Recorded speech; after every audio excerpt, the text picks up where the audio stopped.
Olá, seja bem-vindo ao Desafios Políticos, uma análise sobre os temas do atual cenário político pelo olhar das juventudes partidárias. Temos connosco Jorge Barbosa, da Juventude Social Democrata, José Calceira da Costa, da Juventude Popular e Eduardo Barroco de Melo, a representar a Juventude Socialista.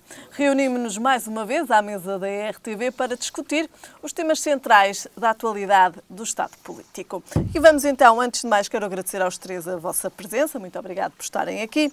Começamos hoje a falar da banca em Portugal e da nova injeção pública no novo banco.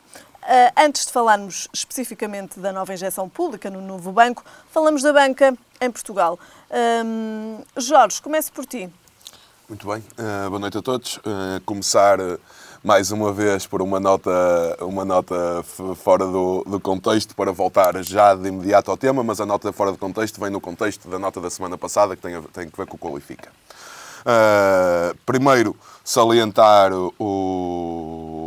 a forma correta, a forma boa de como correu a feira, depois de deixar um cumprimento aos nossos vizinhos do lado, à Juventude Popular, eram os vizinhos da Juventude Social Democrata.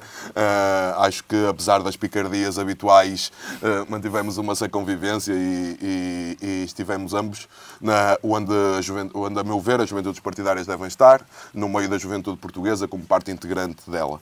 Deixar como nota a presença e a visita do Dr. Rui Rio à feira, salientando o facto, porque não tenho a certeza absoluta do que vou dizer, mas foi-me dito pela organização da feira que foi a primeira visita de sempre de um líder partidário ao Qualifica, o que dá aqui um sinal de avanço perante um sinal de respeito e de responsabilização perante a juventude portuguesa. E o terceiro, uma nota de, não sei os motivos, não sei porque não, mas uma nota de pena pela ausência da Juventude Socialista da Feira, que terá com certeza um motivo que eu não vejo qual é. Avançaria duas possibilidades de motivo, mas que ambas me parecem más. A primeira é a Juventude Socialista não dar relevância a estar presente como parte integrante da maior feira de juventude, emprego e formação do norte de Portugal, destacando a parte da feira ser também de juventude.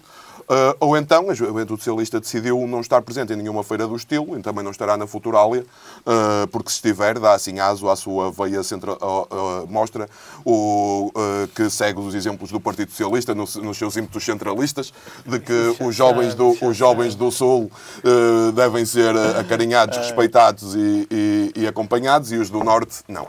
Devemos depois deixar também o Jorge responder. O Eduardo. Assim é que é, o Eduardo. Com certeza haverá um motivo bem melhor que este que eu não consigo encontrar. Caso dizer, meninos, não vão para a JS fazer género um cartaz. Passando para o tema da banca, do novo banco, confesso, e acho que temos que ter aqui algum cuidado quando abordamos temas que não dominamos tão bem, de fazer essa declaração de interesses, porque nós não temos que, para ter ação política e ter ação cívica, dominar todos os assuntos por igual, e parece-me de bom tom demonstrar aos telespectadores a minha ignorância face aos grande parte dos assuntos económicos, aos termos, e muitas vezes quando os ouço tenho muito que ir ler para perceber algumas coisas. Ou seja, é um tema onde eu não me sinto o mais confortável, porque não é essa a minha formação e porque também não é essa, além de não ser a formação, um dos temas que me interessa particularmente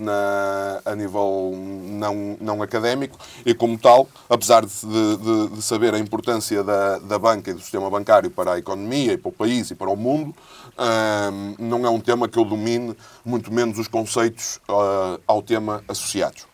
Indo à questão do novo banco, para me preparar para este debate, estive a ler algumas coisas, alguns artigos de opinião, e gostava de começar por aquilo que aqui nos meus apontamentos tinha como final da intervenção, que é a recomendação de um artigo do Observador, escrito pela Helena Garrido, que me parece fazer uma síntese bastante interessante de tudo o que poderia acontecer se em determinado momento, determinado governo, o anterior ou o atual, tivessem tomado decisões diferentes.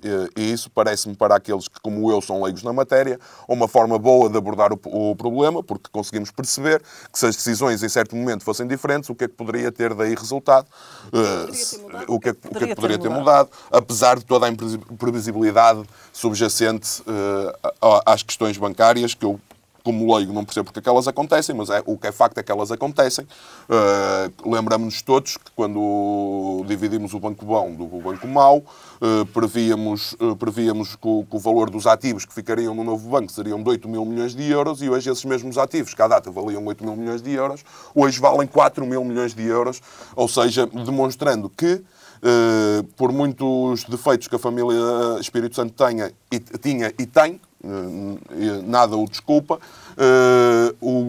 até porque é responsável também pela atribuição destes créditos que afinal não valem tanto como afinal se dizia que valia.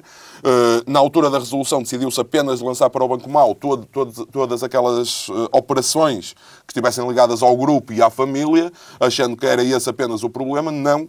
Hoje sabemos que a gestão do Banco Espírito Santo, muito também como a da Caixa, não só estava... Não fazes essa cara, Eduardo, quando eu digo não só como a da Caixa, estamos na avaliação do risco dos créditos concedidos e dos créditos concedidos sem garantia, e esse também era um problema do novo banco, como foi um problema na Caixa, era um problema do BES, como foi um problema na Caixa, e não apenas a exposição do banco ao grupo era o problema, era um dos. Depois, dizer que a comissão, a auditoria proposta pelo Governo, acompanhada pelo Partido Socialista, em nada me choca. Se bem que não tenho a certeza das conclusões que daí possam advir, já que o Fundo de Resolução, onde tem uma comissão permanente de acompanhamento ao novo banco, mas em nada me choca. Acho que quanto mais informação, quanto maior for o escrutínio, é essencial esta auditoria. melhor teremos. Se é essencial, não sei. Parece-me que... Eu acho que a auditoria cumpre um desígnio político, mas se, apesar de, para os proponentes dela, ser instrumental as conclusões e apenas o essencial ser o preparar o país para a possibilidade de um orçamento retificativo em cima de eleições legislativas, cumprir efeitos secundários que os proponentes da auditoria não pretendem, que é tirar conclusões e o país perceber o que é que realmente correu mal, acho que, apesar de instrumental para quem propõe, é bom para o país chegarmos a essas conclusões. Depois, desmistificar aqui um bocado a narrativa de 2014, do ano da resolução, de que estávamos a ser cobaias de um projeto europeu, estávamos a ser cobaias de um experimentalismo de resolução que não tinha par na União Europeia. Isso é mentira. É um mito criado por altura da resolução, até porque em 2012, ou seja, 2 anos antes, todos os bancos espanhóis com problemas tiveram uma resolução muito semelhante, e de 2012 até à resolução do novo banco, do BES, apesar de bancos com não tanta importância como o BES tinha, mais 50 bancos foram intervencionados desta forma em toda a Europa. Hoje, cumpre-me salientar, e parece-me importante esta nota, de que, mesmo não percebendo todas as consequências que daí podem advir, fez bem Passos Coelho em dizer que não a Ricardo Salgado. Primeiro, porque foi o primeiro político a fazê-lo em Portugal desde o 25 de Abril, e porque, senão, hoje teríamos um problema, parece-me, ainda maior. Ainda maior porque assim temos a banca, apesar de com empréstimos públicos e com garantias públicas, a comparticipar via fundo de resolução o novo banco. Se Passos Coelho tivesse dito que sim a Ricardo Salgado e colocado a Caixa Geral de Depósitos a salvar o Banco Espírito Santo, a família Espírito Santo, o Grupo Espírito Santo e o que daí poderia advir, hoje teríamos um de 2 cenários. Ou uma injeção de capital público na Caixa muito superior àquela que foi feita, ou o colapso da Caixa Geral de Depósitos.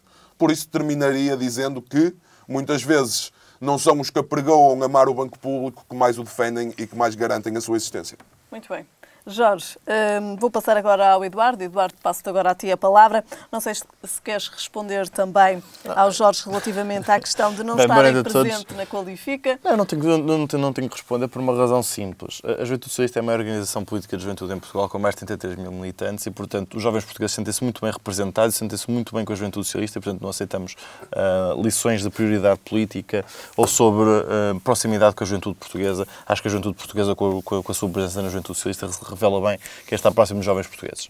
Portanto, falando sobre o tema que isso nos traz aqui e deixando o campeonato da Liga dos últimos para os outros, eu acho que esta é uma oportunidade para nós discutirmos, até porque nós vamos vindo a fazer neste programa, volta e meia, em relação a conjunto de notícias que vai aparecendo. Temos feito aqui algumas alusões à banca portuguesa e eu acho que era importante nós falarmos sobre, no fundo, aquilo que entendemos ser o papel da banca na economia, o papel do Estado também neste setor de atividade. E qual tem vindo a ser também, o que é que tem vindo a desempenhar? E, portanto, relativamente a isso, há aqui um conjunto de coisas que eu acho que é relevante. O caso da banca portuguesa, os sucessivos casos, aliás, não só da banca portuguesa, como também da banca de outros países, e vimos isso muito claramente desde a crise financeira internacional de 2009, conseguimos perceber que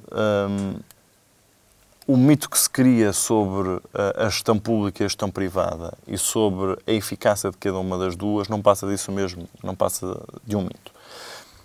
E a verdade é que nós fomos arrastados coletivamente, quer os países da zona euro, especialmente os países do Sul, quer os Estados Unidos no momento inicial, para resolver os problemas da gestão privada da banca, sendo que com fases ou com estratégias de resolução relativamente diferentes. Quando se deu a falência do Lehman Brothers, aliás, há uma diferença de comportamento até que se diz que terá sido motivada até pelo facto do secretário de Estado do Tesouro da altura ter sido presidente do Goldman Sachs. Houve uma atitude diferente do governo dos Estados Unidos quando houve a possibilidade de falência do Lehman Brothers em primeiro lugar e depois da AIG, da seguradora, porque a sua falência arrastaria com isso também o Goldman Sachs consigo, que era o principal concorrente do Lehman Brothers. Mas quando isso acontece, os Estados Unidos decidem claramente que não só deixam falir o banco, como na sua fase de resolução da crise financeira provocada por essa falência e do efeito dominó que teve na economia americana, resolver com uma política, no fundo, de economia contracíclica, semelhante àquilo que Keynes tinha proposto depois da Grande Depressão, ou na altura da Grande Depressão dos anos 20. A Europa, numa fase inicial, é afetada por dois problemas. Um, pelo facto de haver um conjunto de produtos financeiros altamente estruturados, resultantes dos créditos sem garantia de pagamento do mercado imobiliário americano e que tinham sido transferidos, tinham sido vendidos como produtos credenciados com AAA ou avaliados como AAA do ponto de vista de segurança de risco e vendidos dessa forma para a banca francesa e alemã. E, portanto, a Europa tem um problema que é o facto de grande parte dos bancos alemães e franceses, especialmente os maiores e os Landesbanken alemães, estarem numa situação de dificuldade financeira por estarem pressionados pelo facto de não conseguirem cobrar esses créditos e, portanto, não terem liquidez para cobrir esse risco e, portanto, a perda resultante da não cobrança desses produtos. Isso representou, tendo em conta a importância dos bancos alemães e franceses no sistema financeiro europeu, representou uma grande pressão sobre o sistema, que é isso, na verdade, que nos leva a Portugal e aos países do Sul a ter que entrar em processos na altura, não exatamente da austeridade, porque ainda não se falava da austeridade dessa forma, mas ter que entrar em processo, em primeiro lugar, de recapitalização da sua banca interna e depois de transferência de capital para a banca francesa e alemã. De que forma?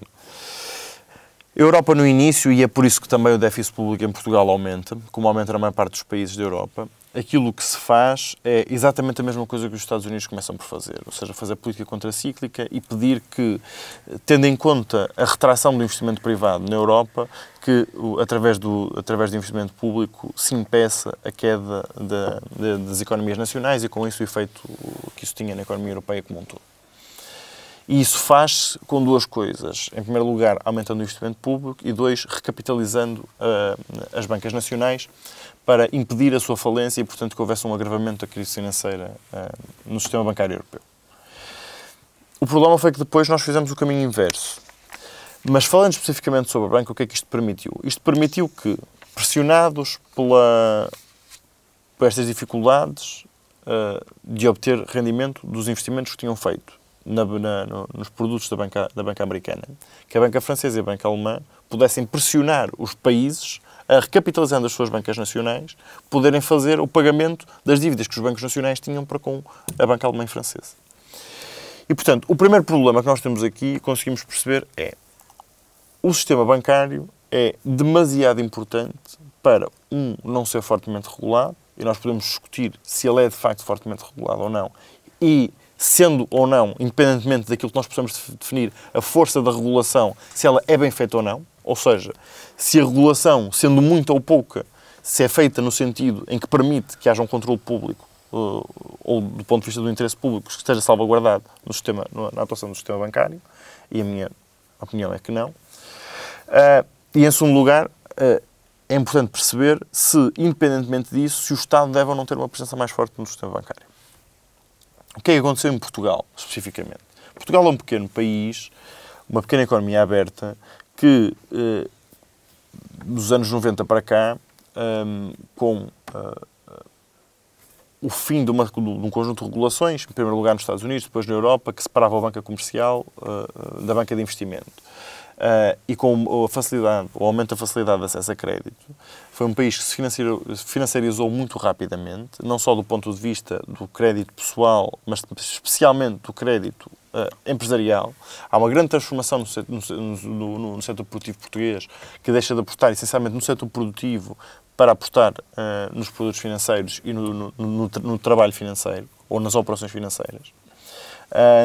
E há também uma alteração profunda do ponto de vista do sistema bancário europeu, que é muito relevante, que é o tipo de operações da banca alemã.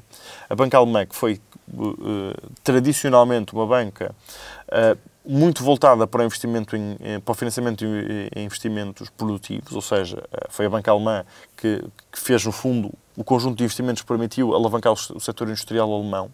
E, portanto, todo o investimento feito pela banca alemã era essencialmente investimento em investimentos produtivos, para passar a funcionar apenas e só na base do mercado financeiro e, portanto, na operação, no fundo, na colonização das bancas nacionais dos países europeus. E isso tem um efeito negativo, que é o efeito de tornar todo o sistema bancário europeu dependente da banca alemã, em primeiro lugar.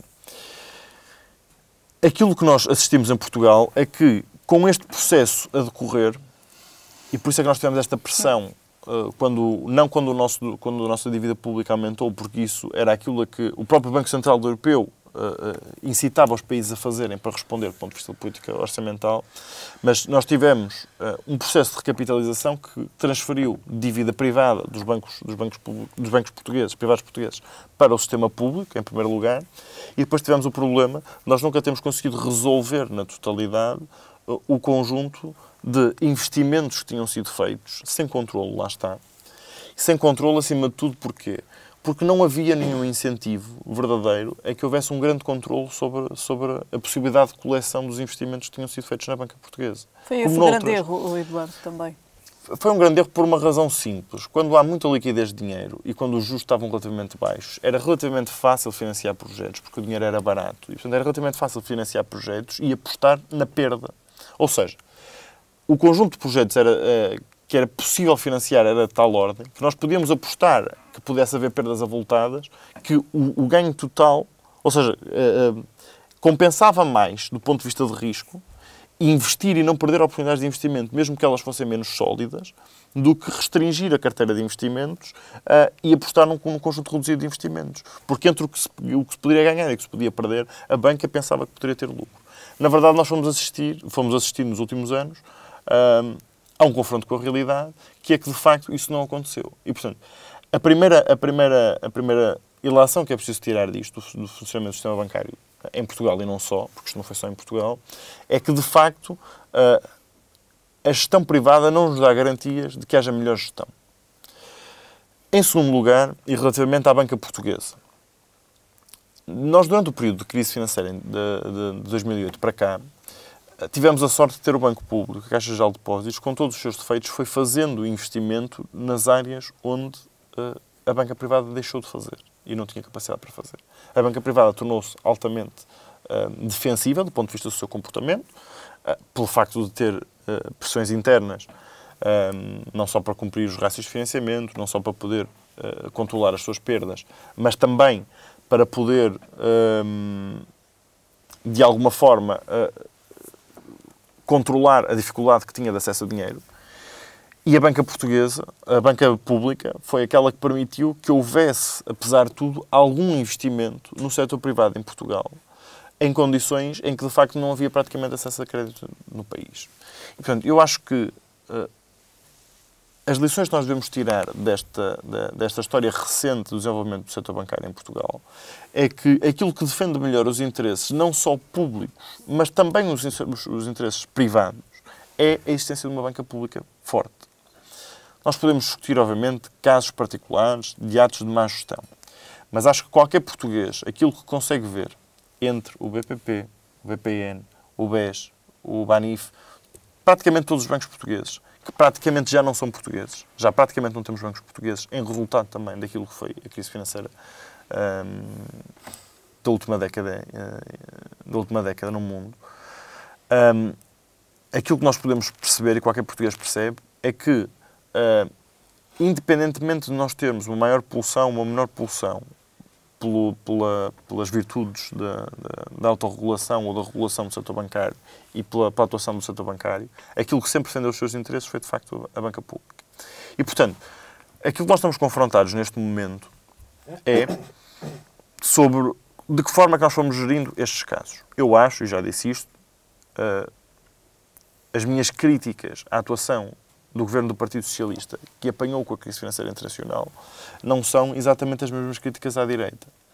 Enquanto que à direita nós temos assistido a um discurso que se senta essencialmente na política do caso e com aquilo que são os casos de justiça. E isso que eu entrego à justiça não entrego à política. Mas, do ponto de vista político, responsabilizando o Partido Socialista por aquilo que aconteceu em Portugal, o que também não é verdade, porque isto são consequências da crise financeira internacional. É verdade que nós respondemos mal à crise e essas são as críticas que eu faço ao governo do Partido Socialista nessa altura.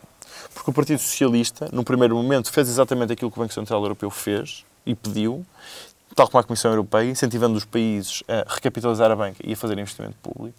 Mas o grande erro, quer de Portugal, quer do resto da Europa, e é por isso que nós continuamos com dificuldades na Europa, ao contrário dos Estados Unidos, que conseguiram sair rapidamente da crise, no espaço de 2 ou 3 anos, aquilo que nós fizemos foi reverter o caminho. E, portanto, aquilo que nós devíamos ter feito era, nesse momento, devíamos ter continuado a política contracíclica, política económica contracíclica, permitindo que a economia não estagnasse e não se afundasse ainda mais. E com esse contínuo, que foi depois assumido com o governo do PSD-CDS, portanto, dentro da mesma política no fundo, de depressão da economia, nós chegamos a um ponto em que, passados estes anos, ainda não resolvemos os problemas do setor bancário. Sendo que, ao mesmo tempo, o que fizemos foi nacionalizar os prejuízos, mas não nacionalizámos os instrumentos que nos permitiam reforçar o papel do Estado. Isso aconteceu, em parte, com a nacionalização necessária, mas incompleta, do Banco Português de Negócios. Na altura do BPN, nós devíamos ter não só nacionalizado a BPN, como devíamos ter nacionalizado a Sociedade Lusa de Negócios, nos permitia ter ativos que compensassem os prejuízos que o Estado ia ter. E isso aconteceu de alguma forma também no novo banco, em que se montou uma estratégia que serviu apenas para enganar os portugueses. Os portugueses conseguiram perceber, obviamente, que a estratégia do Fundo de Resolução, na teoria, faria sentido, mas, na verdade, quem está a injetar dinheiro no Fundo de Resolução é o Estado, não é a banca portuguesa, não é a banca privada. E, portanto, os portugueses serão sempre afetados com os investimentos que forem necessários fazer de capitalização por parte do Fundo de Resolução. Nós podemos dizer que, pelo menos, isto salvaguarda o Estado no futuro. Exatamente. Nós podemos dizer que, eventualmente, no futuro, os portugueses vão receber este dinheiro, mas a verdade é que nunca vão receber Na mesma forma, não só por causa da desvalorização do dinheiro, portanto, da alteração de valor do dinheiro ao longo do tempo, mas também porque esse pagamento é feito a longo prazo. E, portanto, há uma pressão no imediato sobre o Estado que representa não só encargos para o Estado do ponto de vista do dinheiro que vai ter que injetar no Fundo de Resolução, mas também do custo de oportunidade de investimentos noutras áreas. E, portanto, o Estado está sempre, de alguma forma, absorve as consequências negativas do investimento no Fundo de Resolução no imediato. E, portanto, essa primeira parte da história, que nos garantia Passos Coelho, de que os portugueses não iriam meter lá um cêntimo, não é verdade. E os portugueses sabem disso. Sabem disso. O quê? E Mário Centeno também. Também nos garantia o mesmo. O que Mário Centeno diz, ou o que Mário Centeno disse, foi que a possibilidade do Fundo de Resolução, de investimento do Fundo de Resolução, não iria ter consequências negativas para nós da maneira como foi montado. Mário Centeno, Ministro das Finanças. Estou a falar de Mário Centeno, técnico do Banco de Portugal, à data da resolução. O que Mário Centeno faz, do ponto de vista técnico, que é a mesma coisa que faz o Passos Coelho, é um exercício contabilístico em que eu consigo perceber que é, eu tenho este dinheiro investido, é dinheiro que eu sei que vou ter que receber e, portanto, na verdade, o risco é zero. Mas o exercício técnico é distinto do exercício político. O exercício político, que é isto que é relevante e que os portugueses conseguem perceber, é que se eu tiver que injetar dinheiro no Fundo de Resolução, por muito que eu vá receber esse dinheiro daqui a 50 anos, isso é irrelevante para mim, porque eu tenho pressão de investimento no presente. Mas sim. Está bem, mas é o que eu estava a dizer. Mas isso, aquilo que tu ganhas em juros é irrelevante tendo em conta a dilatação do tempo e a desvalorização do dinheiro. Isso não é por aí. E, portanto, aquilo que Mário Centeno disse, aliás, foi, do ponto de vista político, os portugueses perceberam que iam pagar, mas têm feito aqui uma pressão grande para não deixar a banca portuguesa descambar novamente e, pelo menos, aproveitar este veículo que nos permite, no futuro, vir a receber. Agora, é uma solução que é sempre imperfeita. E aqui há tensões, obviamente, de pensamento. Não será certamente o que o Partido Socialista vai fazer, por vários motivos, e isso é importante de referir. O principal motivo tem a ver com as regras da concorrência europeia, que não permitem a concentração da banca no Estado. Mas a verdade, eu acho, e aproveitando até que nós estamos próximas às eleições europeias, acho que é importante discutir se as regras da concorrência não estão a impedir, que eu acho que sim, já falámos disto em alguns destes programas, não estão a impedir projetos diferentes de sociedade para além daqueles que são os alinhados com um certo liberalismo. Porque eu acho que é importante que nós consigamos perceber que a maneira que o Estado tinha de ganhar de alguma forma com a crise bancária seria aproveitar o conjunto de investimentos que teve que fazer a banca privada e até o conjunto de nacionalizações que teve que fazer da banca privada para reforçar o setor público e não o contrário. E aquilo a que assistimos foi o Estado não só adquiriu bancos salvando ou limpando os seus livros de contas, mas vendendo-os depois com prejuízo, a baixo custo e sem que tenha tido nenhuma vantagem. Eu acho que teria sido positivo que o novo banco não fosse vendido, teria sido positivo que o Banco Português de Negócios não fosse vendido, seria positivo que nós tivéssemos aproveitado para fazer a concentração da banca no Estado. E seria importante até repensar o papel da banca pública. Acho que a Caixa Geral de Depósitos não pode só fazer o papel de banco comercial normal, deve fazer um papel de banco de fomento, que o Banco de Fomento nunca foi capaz de fazer e que deve ser esse o papel da Caixa Geral de Depósitos ou pelo menos parte do papel da Caixa Geral de Depósitos. E, portanto, eu acho que esta nova injeção de dinheiro que o novo banco pede, eu acho que é importante e por isso é que também se pediu para poder, de alguma forma, auditar as contas do novo banco. De facto, isto não estava previsto no Orçamento de Estado. O Orçamento de Estado previa um investimento no Fundo de Resolução de 400 milhões de euros para este ano, que seria suficiente para cobrir as necessidades do novo banco.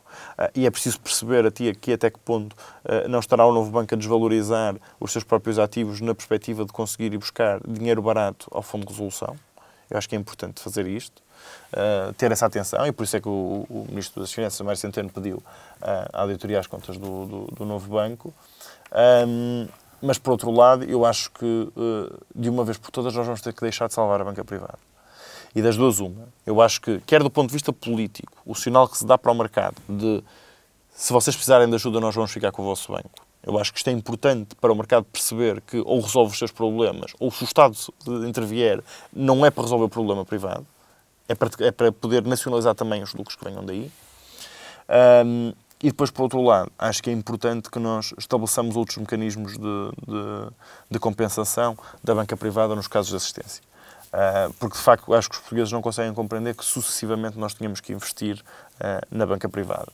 Eu acho que é normal que nós tenhamos que investir na banca pública, é normal até que o banco público possa ter perdas, porque é esse o papel de risco que o Estado também deve assumir, e, portanto, nos momentos em que tiver lucro, poder reinvestir esse lucro, e nos momentos em que tiver prejuízo, que se reinvista na banca pública. É esse o papel da banca pública, mas não é esse o papel da banca privada, e o papel do Estado não pode ser o salvar continuamente a banca privada. Muito bem. Eduardo, vou passar agora ao Zeca. Zeca, passo-te agora a ti a palavra relativamente à banca em Portugal e à nova injeção pública no novo banco.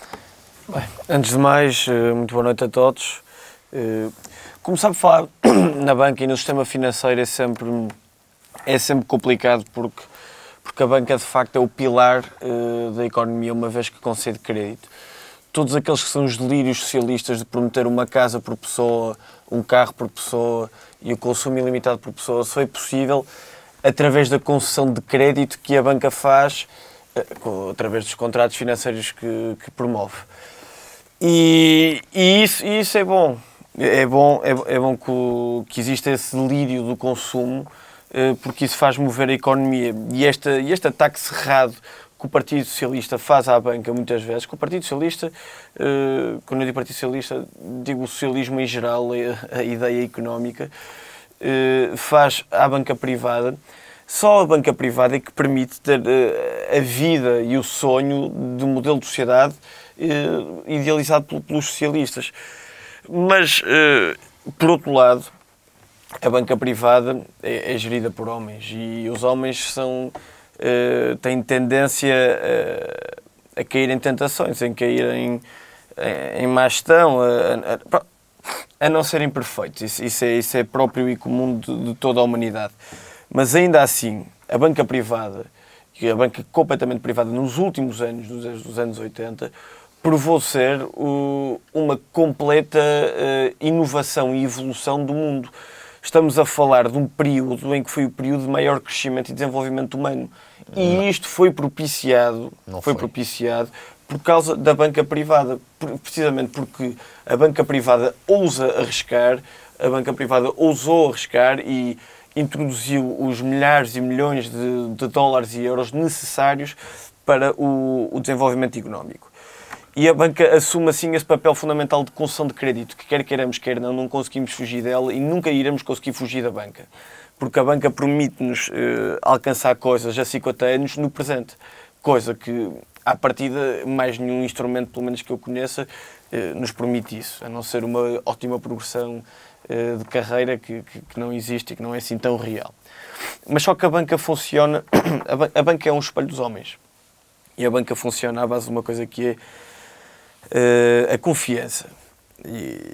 E hoje em dia não existe a confiança na banca. A banca anda a gerir mal, os pequenos investidores têm medo da banca, retiram o dinheiro que é captado para os depósitos, dinheiro esse que vai ser reinvestido na economia. Porque isto é engraçado pensar em abstrato na banca.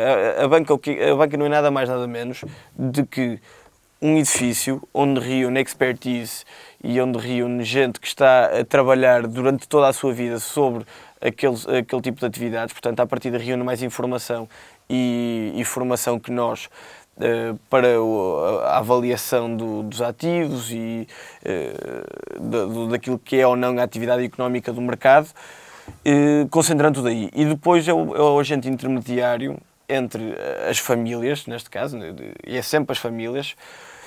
Famílias têm superávit e famílias têm déficit. Portanto, a banca vai buscar às famílias que têm mais dinheiro, que depositam esse dinheiro nos bancos, e vai distribuí-las às famílias que têm déficit. No fundo, a banca é redistribuidora de rendimentos. O Eduardo ri-se.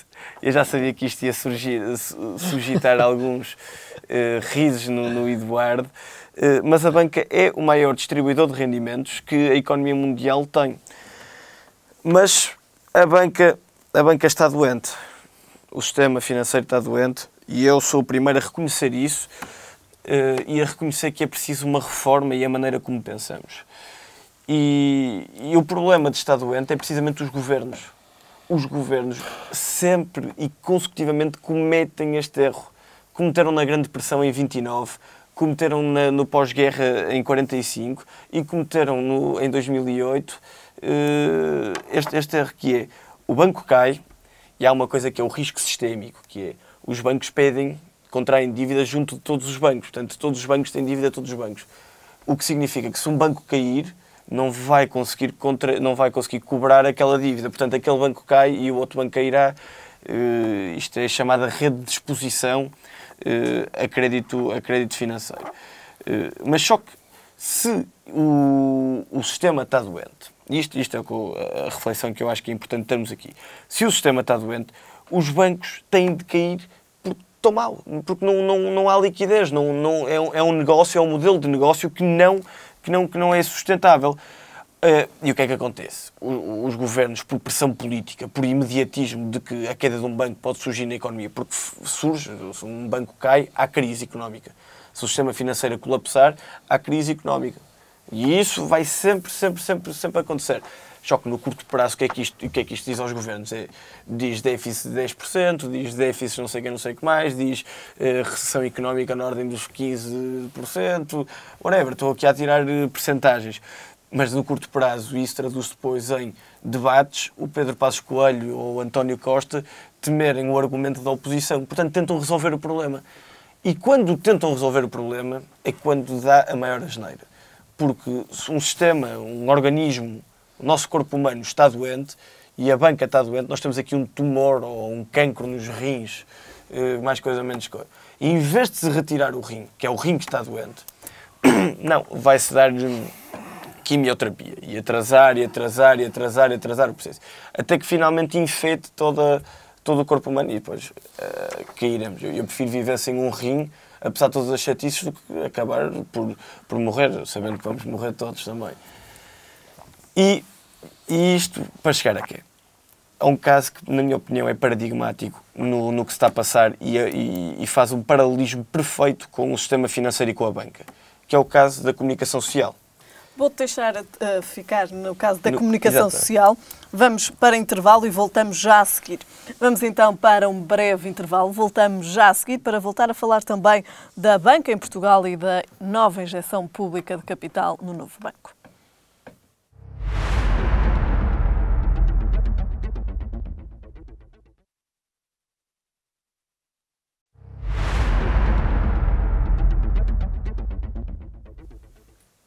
Estamos então de regresso aos desafios políticos e regressamos então à conversa com o Zeca. Zeca, há pouco antes de irmos para intervalo, estavas a falar do caso da comunicação social. Dou-te então a palavra para novamente voltarmos então ao tema da banca e da injeção pública no novo banco. Eu estava a falar do caso da comunicação social porque a comunicação social estabelece um paralelismo interessante com o sistema financeiro, porque também ela tem alguma utilidade, imensa utilidade pública, e passa por problemas mais ou menos semelhantes, no sentido que é a confiança. Se os leitores começarem e começam a perceber de que os jornais estão impregnados de idealismos e de agendas políticas e de notícias que não são falsas, portanto, que propagam falsa informação, os leitores, que é o consumidor daquele produto, que quer a informação verdadeira, diz, eu não vou mais, eu não quero ter mais nada a ver com isto, nunca mais compro este jornal. Portanto, nesse sentido, o que é que vai acontecer? O jornal vai deixar de ter leitores. E se deixa de ter leitores, deixa de ter dinheiro, entra em insolvência. Falo. O editor, naquele período pré-falência, tem duas opções. Tipo lá que edita o jornal. A primeira é dizer, ok, pronto, vamos fechar portas, não há nada a fazer. E a segunda é, vamos começar a dar informações verdadeiras. Vamos começar a dar serviço de qualidade aos nossos clientes. E normalmente as pessoas escolhem pelo segundo, ficam-se pelo segundo caminho.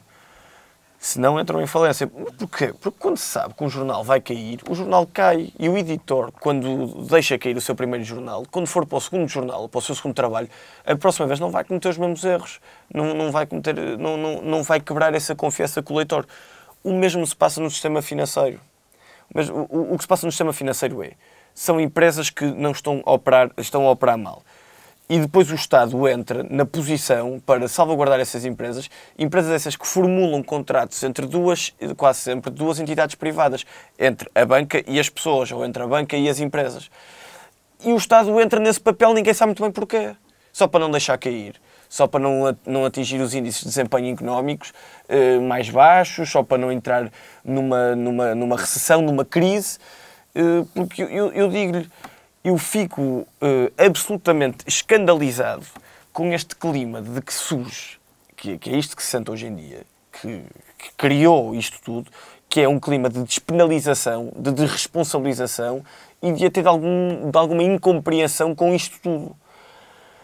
E o sinal, e tu dizes, isto não é assim tão importante. A questão é, o sinal que manda para fora é o sinal que manda para todo o sistema financeiro, que é, nós podemos dar à vontade os nossos créditos sem garantias nenhumas, que pronto, se alguma coisa acontecer, eles entrarão em nosso lugar. Portanto, o risco compensa. Aquela coisa de estudar, aquela coisa que a banca tinha, que mais ninguém tinha, que era os expertise de fazer o bom negócio, de fazer um negócio com saúde financeira, o negócio que tinha capacidade de trazer mais valor para a economia, não deixou de acontecer. E os bancos, quando caem, porque o que se passou, o Eduardo, por exemplo, falou que a crise financeira foi toda ela transportada da crise financeira norte-americana. Não é verdade. O caso do BES, quer dizer, falamos do BES, que vendeu e tinha uma exposição de cerca de 900 milhões. Uma coisa é o Estado português, 900 milhões de euros em créditos mal dados, a propósito daquilo que era o grupo Espírito Santo, das Rio Fortes e das empresas satélite do grupo. Portanto, também o Banco Espírito Santo, a instituição mais antiga financeira portuguesa, também ela estava a dar maus créditos. Portanto, é preciso passar um sinal aos investidores, é preciso passar um sinal às famílias, ao cidadão comum, do que os bancos também caem como as empresas. Eu queria ver se, por exemplo, a Corticeira Amorim se entrasse em insolvência, em processo, não tinha mais liquidez financeira para pagar salário. Eu queria ver se o Estado português entrava lá a nacionalizar a Corticeira Amorim. Isto é um absurdo, sobretudo por causa de um risco sistémico. Tudo porque o risco sistémico pode afetar todo lado. Mas a questão é que se não se deixar cair, a impunidade vai vigorar. E quando a impunidade vigora, continuamos a ver os processos do Ricardo Salgado metidos na gaveta e a banca comercial e a banca de investimento também a cometer gradualmente sempre os mesmos erros. Porquê? Porque não se retira esse tumor do sistema. E eu prefiro uma crise amanhã, uma crise dura, uma crise que nos meta numa retração, que nos obriga a repensar na economia, que nos volta a restaurar a confiança, do que uma crise daqui a 20 anos, que está a ser empurrada com a barriga, 20, 30 anos, que seja uma crise completamente apocalíptica, que faça um colapso absoluto do sistema como nós o conhecemos hoje, que depois vai ser fantástico. Aliás, isso vai ser fantástico para o Eduardo. Vai ser fantástico, porque nessa crise, até eu sou capaz de virar comunista. Digo, isto deixou-se chegar a este ponto e nós já sabemos o que é o comunismo e o socialismo. Mas isto para dizer o quê? Para dizer que a banca portuguesa e a banca mundial se esconde pelo meio de CDOs, CDS, subprimes, swaps, defaults, coisas que mais ninguém percebe, mas são coisas muito simples. E a crise de 2008 foi a coisa mais simples do mundo, foi assim. Os bancos tiveram uma boa ideia que era, juntaram os créditos à habitação todos que havia, que eram difíceis de obter, créditos que valiam a pena ter. Juntaram-nos todos e repartiram-nos por milhares de instrumentos financeiros e venderam.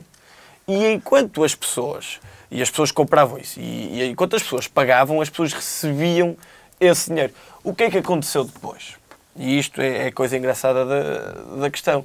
Foi que os bancos começaram a perceber, principalmente os bancos de investimento, começaram a perceber que precisavam de mais produtos, porque casas são limitadas. Portanto, era preciso arranjar mais casas. Portanto, fizeram pressão sobre a banca comercial para ceder empréstimos a pessoas que não tivessem garantias de pagamento. E o que é que aconteceu? Quando entrou em cumprimento, esses créditos, que estavam aglomerados nesses milhões de pacotes que estavam a ser vendidas, claro, caiu tudo. E depois havia contratos swaps que são basicamente seguros desses créditos, que é esses créditos que são as hipotecas e os créditos para a habitação forem cumpridos, então vamos receber seguro. E caiu a AIG. Isto foi tudo uma cambada de má análise de riscos. Foi isto. E isto não teve nada a ver com... Também teve muito de banca gananciosa, mas não teve só a ver com isso. Existe outra?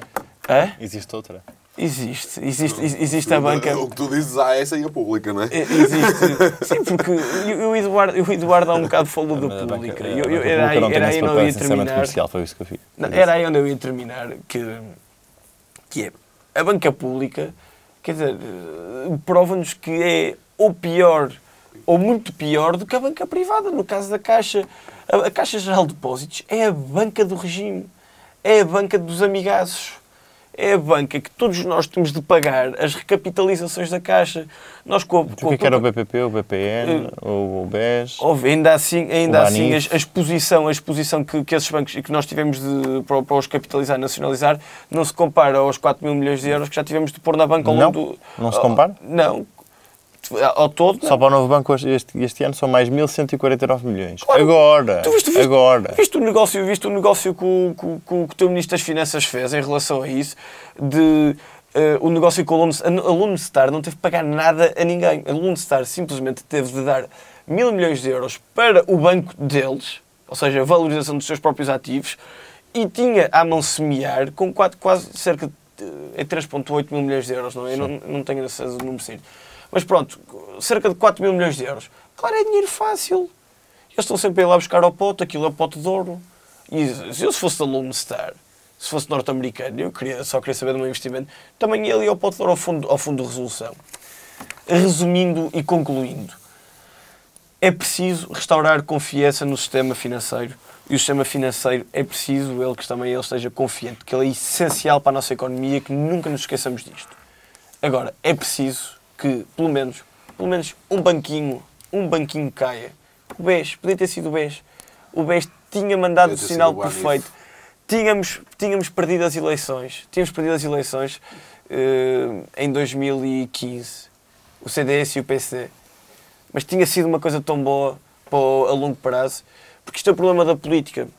A política faz política a curto prazo e nós... Principalmente a nossa geração, a que está aqui sentada hoje à mesa, vive a vida a longo prazo. E contra isso não podemos fugir. Deveria ter ficado o novo banco na esfera pública? Na esfera pública? Deus me livre. Devia ter caído. É exatamente isso que eu estou a dizer.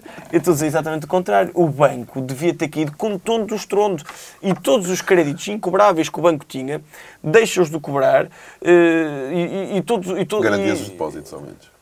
Não garantiu os depósitos até aos 100 mil euros, como está configurado hoje em dia. E também digo, não sou a pessoa ideal para responder a isso. Eu se calhar preferia, sabes que os bancos são obrigados a ter um rácio, eu se calhar preferia com esse rácio, em caso de insolvência, pagar esses pequenos depósitos do que ser o Estado português. Porque ninguém me obrigou, eu sou, por exemplo, o BPI, ninguém me obrigou a contratualizar com o BPI. Ninguém não for à porta da minha casa. Mas aí vais ao grande problema. É a literacia financeira da sociedade. Isso é completamente mentira. As leis nunca foram tão apertadas. O problema... Os lesados do BES. Eu estou a falar da iliteracia de quem subscreve. De quem subscreve. De quem subscreve esses produtos financeiros. A maioria das pessoas subscreveu produtos financeiros devido à sua iliteracia financeira. Não percebia o que estava a fazer. Mas o que é que tu defendes? Defendes umas aulas no 12º ano de... Olha, isso não me choca. Formação financeira durante o ensino obrigatório, uma formação cívica. O BEABAD não ser enganado pelos bancos, assim? Não, formação financeira, literacia financeira. Os contratos financeiros devem ser os contratos mais regulados de todo o sistema económico.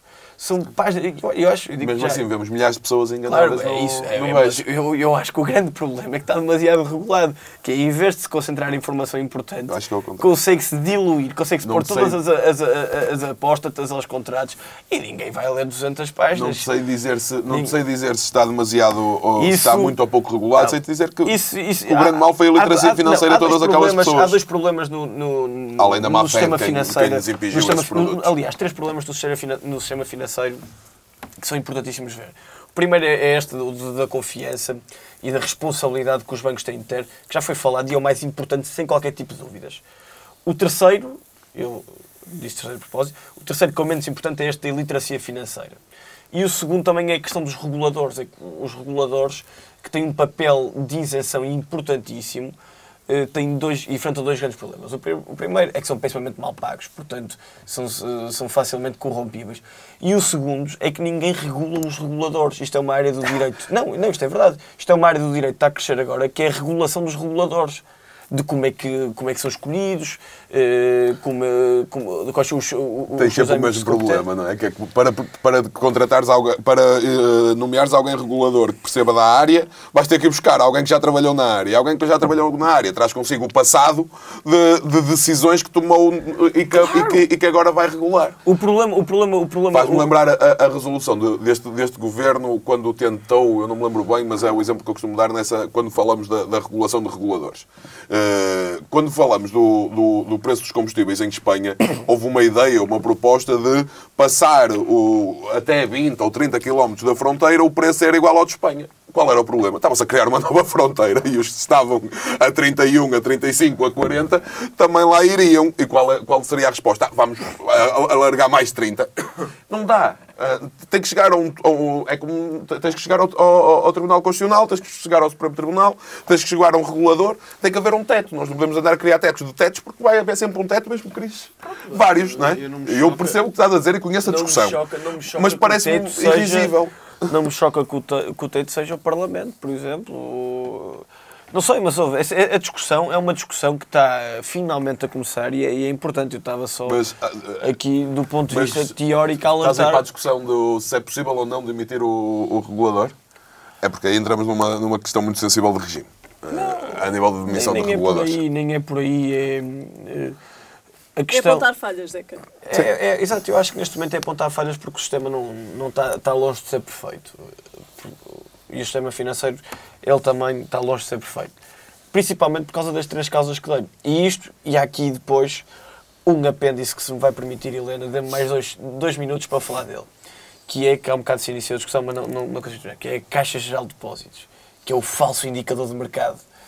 Que é o está tudo bem na banca, mas quando está tudo mal na banca e só sobrevive à base de nós, portugueses, nós contribuintes, estarmos a pôr dinheiro na caixa, porque estamos a injetar dinheiro na caixa diariamente através dos nossos impostos e através do Estado. E isso é um banco que nunca entra em default, é um banco que nunca pode ser resolvido, porque tem sempre o dinheiro dos contribuintes. Portanto, é um péssimo indicador para o mercado, é um péssimo indicador para os investidores e é um mau indício para aquilo que pode começar a vir. E basicamente é isto que se está a passar no sistema financeiro, Helena. Muito bem. E, essencialmente é isto, é necessário restaurar a confiança e eu só vejo ela a ser restaurada através da queda de um banco e uma queda real, sem intervenção do Estado, sem que se vá pôr dinheiro para se ganhar as eleições de 2019. Muito bem. Terminemos então este tema da banca e da nova injeção pública no novo banco. Passamos ao próximo tema e começo por ti, Eduardo. Falamos de dia de luto pelas vítimas de violência doméstica e abordamos também a questão dos acórdãos do juiz Neto Moura.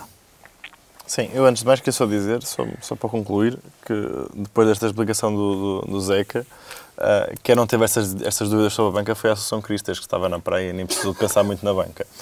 Mas falando sobre este assunto, e que é um assunto que é realmente importante e que eu acho que merece a nossa atenção. Eu tenho estado... Eu queria dizer várias coisas sobre este tema, sobre o Dia Internacional das Mulheres, sobre o juiz Neto Moura e sobre a violência doméstica em Portugal. Eu devo dizer Vamos falar dos números, Eduardo, também. Eu tenho andado verdadeiramente chocado com o número de pessoas que já foram assassinadas no nosso país desde o início do ano por casos de violência doméstica. E nós estamos num país civilizado europeu em 2019. E por isso há um conjunto de considerações que eu estava a fazer sobre este tema e sobre a importância de dias como o dia 8 de março. O dia 8 de março não é um dia que tenha na gênese da sua história o combate à violência doméstica. Tem motivações fundamentalmente enraizadas nos direitos das trabalhadoras e, portanto, é um dia fundamentalmente de combate às desigualdades no mercado de trabalho, pela garantia do acesso ao trabalho em iguais condições, quer de remuneração, quer de progressão, e é um dia, como outros, que apesar de ter vindo a ser normalizado no sentido de lhe retirar parte da história, porque era o dia das mulheres trabalhadoras e não o dia das mulheres, entendida coisa fofinha de dar rosas às mulheres e etc. no dia da mulher, não é esse o dia da mulher, não é o dia da valorização pessoal da mulher também, como quis fazer o Sindicato de Juízes, é um dia de combate político. Sim, pode ser bem o que as mulheres quiserem que seja o seu dia, não é? Pode. Escusam de lhes oferecer essas soluções à partida, não é? Portanto, é um dia de combate político e é um dia importante para aquilo que foi a evolução do posicionamento das mulheres no mercado de trabalho e no resto da sociedade. Sendo que o trabalho tem sido o elemento fundamental da organização da nossa sociedade e, portanto, assume uma importância redobrada. Mas a verdade é que eu acho que é importante que nós, enquanto país, possamos refletir sobre o conjunto de coisas que têm acontecido. Este governo tem uma vantagem, ou tem trazido uma inovação, que é o trabalho que tem vindo a fazer na área da igualdade, da cidadania, da valorização da igualdade de género. Desenvolveu, aliás, a partir dessa Secretaria de Estado, da responsabilidade da Rosa Monteiro, desenvolveu um conjunto de políticas públicas nesta área que valorizam a família, valorizam a igualdade, valorizam a capacidade de conciliação, não só de uma agenda de direitos no trabalho, como também uma agenda de valorização da família e do tempo pessoal, que eu acho muito relevante. Mas a verdade é que, por muito que nós possamos ter iniciativas governamentais neste sentido, que têm um papel importante, têm um papel não só de ajudar a educar a sociedade, como também de criar os estímulos que permitem uma organização social diferente. A verdade é que, quando nós nos deparamos com situações como as que nos temos vindo a deparar no nosso país na atualidade, nós temos que perceber que o nosso papel enquanto comunidade não se esgota naquilo que é possível fazer através da democracia representativa e através das instituições políticas que nós elegemos. Eu acho que nós estamos a precisar de um profundo debate em Portugal sobre que tipo de país queremos ser. Um debate que não é um debate entre partidos políticos, um debate que não é entre estruturas de representação política, mas é um debate de cidadania. É óbvio que as instituições têm um papel fundamental também nos estímulos que dão.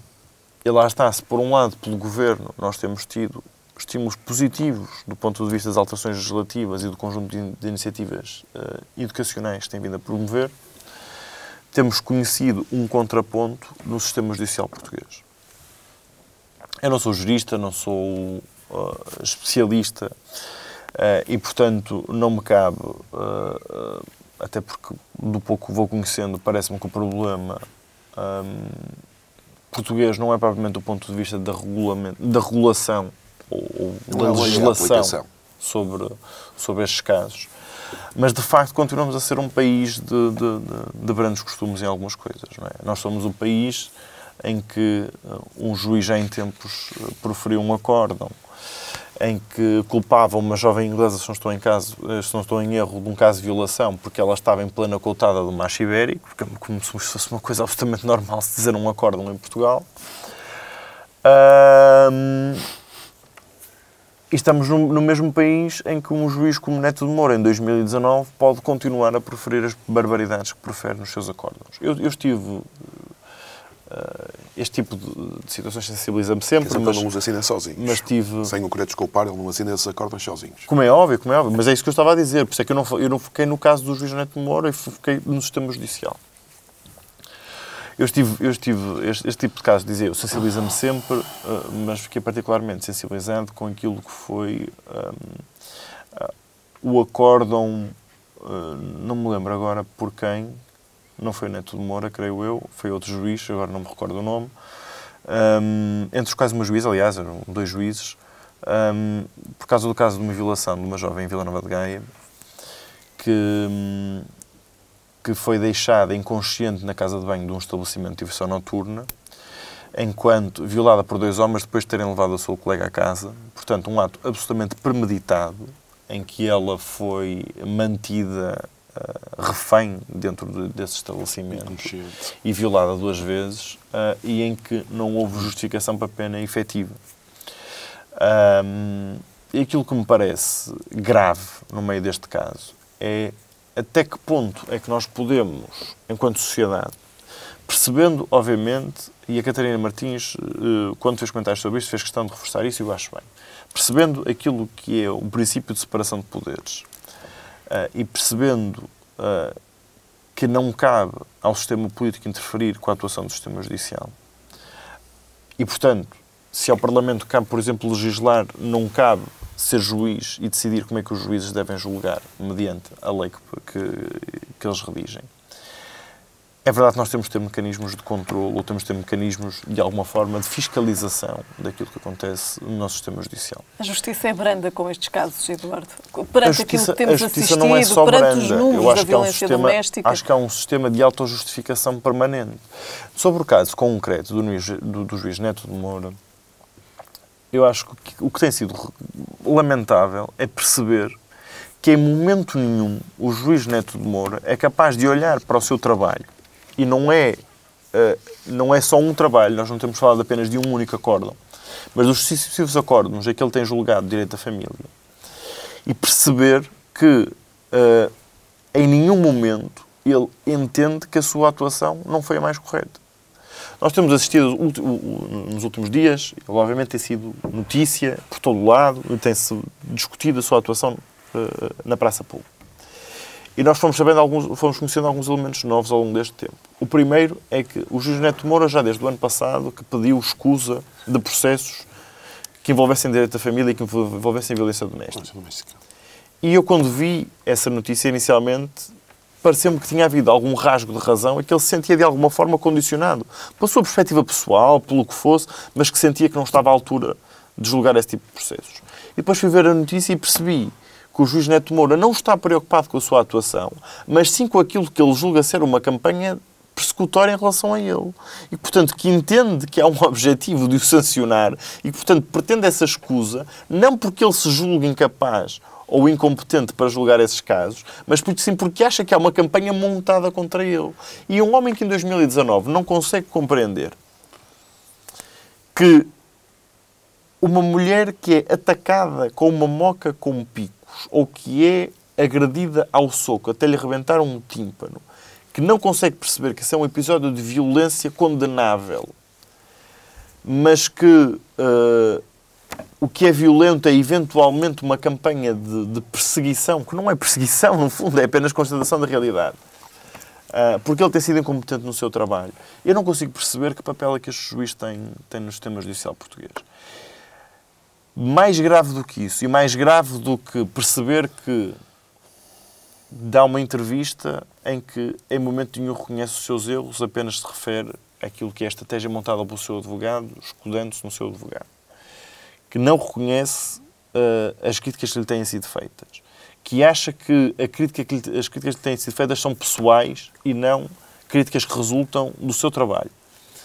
Mais problemático de tudo isto é perceber que não só o Conselho Superior de Magistratura tem sido incapaz de o sancionar efetivamente, até o momento de apenas advertências, e que, para agravar isso, o Sindicato de Juízes se coloca ao lado de Neto de Moura e não numa perspectiva crítica em relação à sua atuação.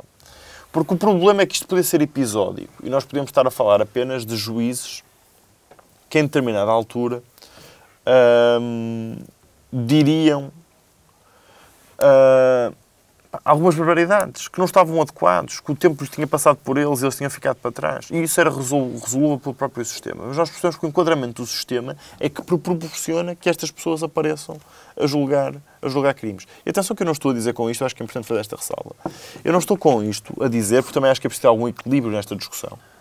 Eu não estou a dizer que todos os casos de violência, todos os casos de violação também, todos os casos destes crimes tenham que ser julgados com pena efetiva ou que tenham que ter aqui um julgamento mais ou menos sumário. Eu não quero meter ninguém no pelourinho e não acho que o sistema judicial tenha que ser um sistema de condenação imediata e sumária.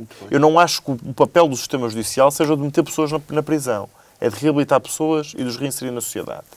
E, portanto, eu consigo perceber, apesar, por exemplo, da minha dificuldade em perceber o caso que eu estava a dizer sobre a jovem de Vila Nova de Gaia, eu consigo perceber que criminosos que cometam um crime pela primeira vez, dependendo do grau da adequação, possam ter uma via de sanção da parte da justiça que não passe pela prisão efetiva, mas que passe por outras alternativas. Portanto, eu não estou a defender que nós temos necessariamente que agravar as penas ou que colocar toda a gente dentro da prisão. Mas o que eu acho é que nós não podemos ter um sistema judicial que os sinais que dá para a população, que os sinais dá para o público, é de que o sistema judicial está lá para proteger quem é criminoso. Que são coisas distintas. E, portanto, preocupa-me muito que nós estejamos em 2019 a discutir isto. Preocupa-me muito que em 2019 nós tenhamos mais de uma dezena de pessoas mortas no espaço de pouco mais de 2 meses por causa de violência doméstica. E preocupa-me muito que nós não tenhamos sido, com todos os avanços que este país tem conhecido, que nós não tenhamos ainda sido capazes, de, enquanto comunidade, fazer uma discussão séria sobre o tipo de sociedade que queremos ser. Nós temos, de uma vez por todas, que acabar com o ditado do entre marido e mulher não se mete a colher. E acho que enquanto não formos capazes de refletir, esquecendo aquilo que são, no fundo, os nossos posicionamentos políticos, mas perceber que uma sociedade evoluída não pode ser este tipo de sociedade, enquanto nós formos capazes de perceber isso, acho que estaremos sempre muito atrasados enquanto país. E aproveito para deixar aqui uma nota também relativamente a esta questão, antes de passar para o Jorge. Os números da GNR, da PSP e da Polícia Judiciária revelam que todos os dias são presas mais de 2 pessoas por causa de crimes de violência doméstica. Jorge, passo-te agora a ti a palavra relativamente a este tema. A Helena começou logo a tocar já aí num assunto que me parece pertinente termos essa discussão, que é o facto de não termos números oficiais sobre o tema e em Portugal continuarmos a não ter números oficiais sobre muita coisa. Confesso que tenho algum receio sempre que entramos nessa discussão. Lembro-me de, há pouco tempo, ter assistido a uma discussão sobre se deveríamos incluir nos censos a raça ou a origem da pessoa e, apesar de não comparável, é uma discussão que eu acho que devemos ter enquanto sociedade, se o que ganhamos em recolher esses dados não poderemos perder em padronização da sociedade e se não criaremos aí alguns problemas. Quanto à violência doméstica, ao caso do juiz Neto de Moura e ao Dia das Mulheres Trabalhadoras, que teremos daqui a 2 dias, deixem-me dizer algumas coisas sobre o assunto. A primeira é a natureza do crime de violência doméstica. Se todos os crimes são condenáveis, porque senão não estariam tipificados no nosso Código Penal como uma reação da sociedade à prática desses atos, parece-me que teremos que ter aqui alguma maior atenção sancionatória e o direito penal prevê-o a casos em que estamos perante relações de confiança, a relações pessoais, a relações sentimentais, a relações familiares, porque o trauma daí resultante será sempre superior ao facto de um crime praticado por um estranho perante nós. E quando falamos de violência doméstica, estamos a falar de crimes praticados por alguém que até naquele dia, ou em algum dia da vida da pessoa que foi ofendida, que foi agredida, foi a pessoa mais importante da sua vida. Há laços familiares, e eu acho há laços efetivos. E o direito também o acha, que temos que ter aqui uma especial atenção condenatória e sancionatória perante esta situação. A segunda coisa que eu gostava de dizer sobre o assunto é a falta do apoio às vítimas que temos em Portugal. Não é razão, não há justificação para, como o Eduardo dizia, e muito bem, num país da Europa, um país ocidental, um país com um Estado de Direito forte, seja a vítima a ter que sair da residência de família e não quem agride e não quem pratica o crime. Muitas vezes sem qualquer possibilidade de ligação à restante família para não correr perigo. Temos meios tecnológicos, temos meios de afastamento de pessoas de outras que nos permitem hoje, ainda que não haja qualquer tipo de condenação, prevenir que o mal fique maior, que o crime se consubstancie. A terceira coisa que eu gostava de dizer sobre o assunto é o papel que, sem o quererem ter, os humoristas estão a ter nesta questão. Sem querer aligeirar o tema, porque o tema é pesado em si, muitas vezes os humoristas e o Ricardo Araújo Pereira, até é o que mais se distingue nessa defesa de que não quer ter ação social, quer fazer rir, mas que se por via do riso conseguir ter ação social, e ele está a tê-lo, o Bruno Nogueira está a ter, o João Quadros está a ter, o Diogo Batágua está a ter, e muitos outros humoristas estão a ter uma ação social por via do humor. Apesar de não ser esse o objetivo deles, parece-me importante salientarmos esse facto. Até porque nós, desde o Herman, se calhar que não tínhamos um momento em que o humor nos fizesse pensar enquanto sociedade, como tivemos no domingo à noite no Gente que Não Sabe Estar, do Ricardo Araújo Pereira. Passando para outra coisa que gostava de dizer sobre o assunto, é que, e isso está num artigo de hoje, no Jornal Público, do Luís Aguiar Conraria, afastar o juiz Neto de Moura per si não resolverá qualquer problema de violência doméstica em Portugal. Isto temos que enquadrar e temos que pensar muito bem o que é que queremos do nosso sistema de justiça quanto a estes crimes de violência doméstica. E aqui permitam-me ir àquele que para mim é uma referência do direito penal. Tive a sorte de ser aluno do professor Dr. Faria Costa, que estas duas citações que eu vou aqui trazer, de cor, não tenho a certeza se é isto que ele escreveu, mas é qualquer coisa muito parecida, não entram em contradição. Que é, primeiro, se é verdade que o direito penal é a resposta de uma sociedade de homens, num certo momento e num certo espaço, a uma atividade de alguém, ou seja, nós não podemos deixar, e o Eduardo dizia-o bem, apenas aos tribunais a execução da justiça, porque é a reação da sociedade a um ato praticado, num certo tempo, num certo espaço, de uma certa sociedade que nós somos e que vai variando ao longo dos anos. Também não é menos verdade que temos de ter algum cuidado na discussão, porque também, nas palavras do professor Dr. Faria Costa, a ciência total do direito penal é uma ciência demasiado complexa e com demasiados vasos comunicantes para podermos mexer numa sem que todas as outras sejam vistas. E serve isto para dizer que veja histeria a mais nessa discussão. Se todos condenamos a argumentação utilizada nas sentenças, acho que seremos unânimes aqui, como acho que somos quase unânimes na sociedade portuguesa, se todos condenamos o crime, se todos condenamos veementemente as pessoas que o praticam e têm que ter essa sanção mais que jurídica, moral, tanto como jurídica, moral da sociedade, não é menos verdade que não podemos andar cheios de boas intenções a propor ou apresentar coisas que mexam única e exclusivamente na moldura penal do crime de violência doméstica, porque isto traz consequências para todo o direito penal português.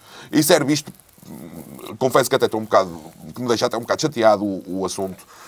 O PAN anda a apresentar nas Assembleias Municipais onde tem assento, e eu sou deputado municipal numa Assembleia Municipal onde o PAN tem assento, e sei que anda a apresentar nas outras porque chegou à minha mão a moção dizer, e a Assembleia Municipal de Lisboa, reunida quando a moção foi apresentada na Assembleia Municipal de Matosinhos, por isso sabemos percebemos logo que era um copy-paste para todas as Assembleias Municipais, ou pelo menos para algumas, uma proposta, uma recomendação ao Governo, à Assembleia da República, para que aumente drasticamente a moldura penal do crime de violência doméstica, para assim não permitir ao juiz suspender as penas, porque se passar de 5 anos não pode haver pena suspensa.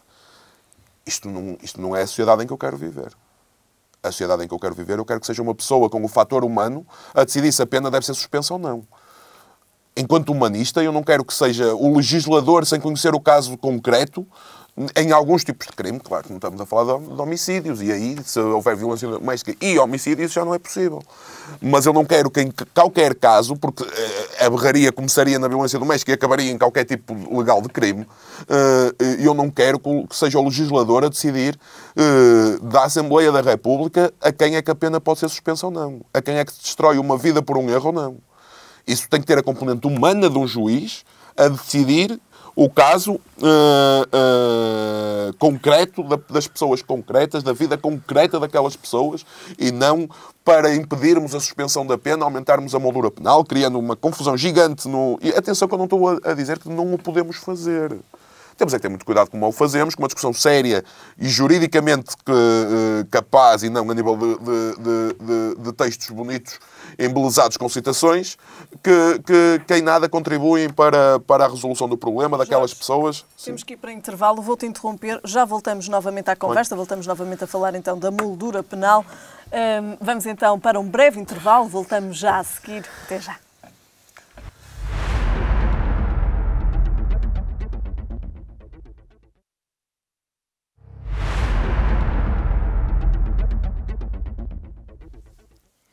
Estamos de regresso à última parte do Desafios Políticos. Terminamos há pouco com o Jorge a falar da moldura penal da violência doméstica. Regresso então à conversa com o Jorge. Jorge, terminamos a falar de moldura penal. Voltamos então a abordar essa questão. Não tenho muito mais a acrescentar do que aquilo que disse no término da. Mas concordas da que haverá parte. Alterações a serem feitas para diminuir estes números? Passará pela sensibilização eu acho que o caminho também, deve ser muito mais feito pela aplicação da lei do que pela redação da lei. Acho que temos um caminho muito maior na consciencialização social dos juízes, tirá-los, porque alguns vivem num beco, vivem aliados da realidade, num certo espaço em que a vida real das pessoas não entra, e como tal acho que o caminho passa muito por aí. Não acho que seja desnecessária uma mudança legislativa, mas sempre com algum cuidado, sempre muito bem feita, muito bem ponderada, e sempre tendo em atenção aquilo que eu dizia há pouco, citando o professor Faria Costa, na questão dos vasos comunicantes do direito penal. Porque quando nós falamos dos vasos comunicantes do direito penal, muitas vezes olhamos só para o direito penal em si e esquecemos que todas as alterações feitas em direito penal mexem com o direito contraordenacional, com o direito sancionatório, e como tal, a atenção que temos que dar a qualquer pequena alteração no direito penal, e elas podem acontecer.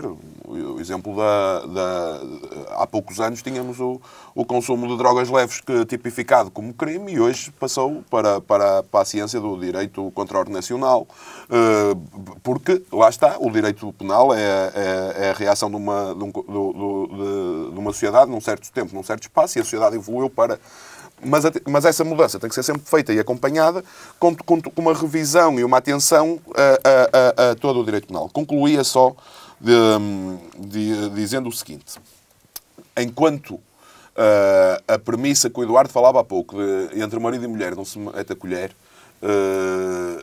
será muito mais difícil combater este tipo de crimes. O legislador já deu um sinal e já fez caminho, tornando o crime de violência doméstica um crime de iniciativa pública. Ou seja, vulgarmente, um crime público que não está dependente de queixa e pode ser aberto um inquérito por conhecimento oficioso por qualquer forma do Ministério Público, seja por uma notícia de jornal, seja por ouvir num café.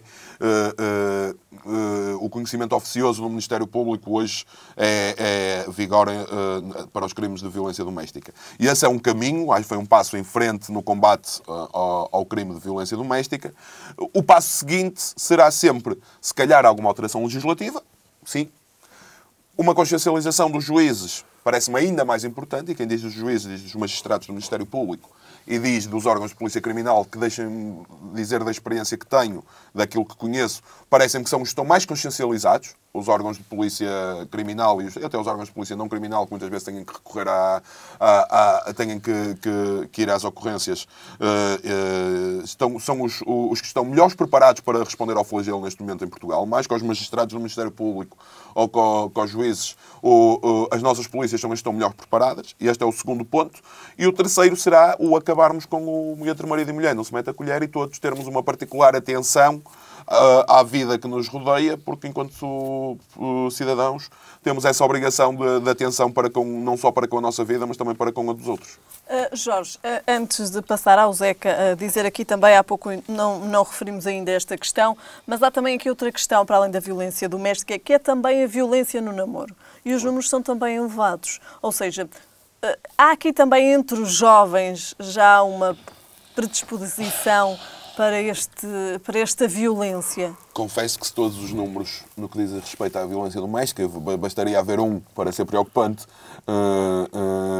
e esse ainda me assustou mais, porque se poderíamos fazer aqui um discurso que muitas vezes todos nós aqui fazemos para os mais diversos temas, de que há aqui um gap geracional, e quando a nossa geração tiver outros lugares na sociedade, lembro-me de ter usado esse argumento para o Brexit, lembro-me de todos nós já termos usado esse argumento para alguma coisa, e em muitos casos é verdadeiro, que a nossa geração está mais preparada para este assunto, que na nossa geração isso não acontece.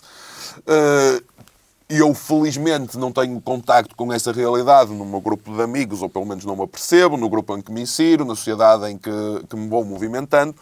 Ainda me assusta mais, porque se os números são tão drásticos, e eu tenho a ideia que estão acima dos 50%, ou seja, mais de metade, uma em cada duas relações de namoro entre jovens portugueses tem fenómenos de violência, é ainda mais assustador. E, mais uma vez, já aqui falamos quanto à iliteracia financeira, eu já aqui tinha falado também sobre o assunto quanto à formação cívica.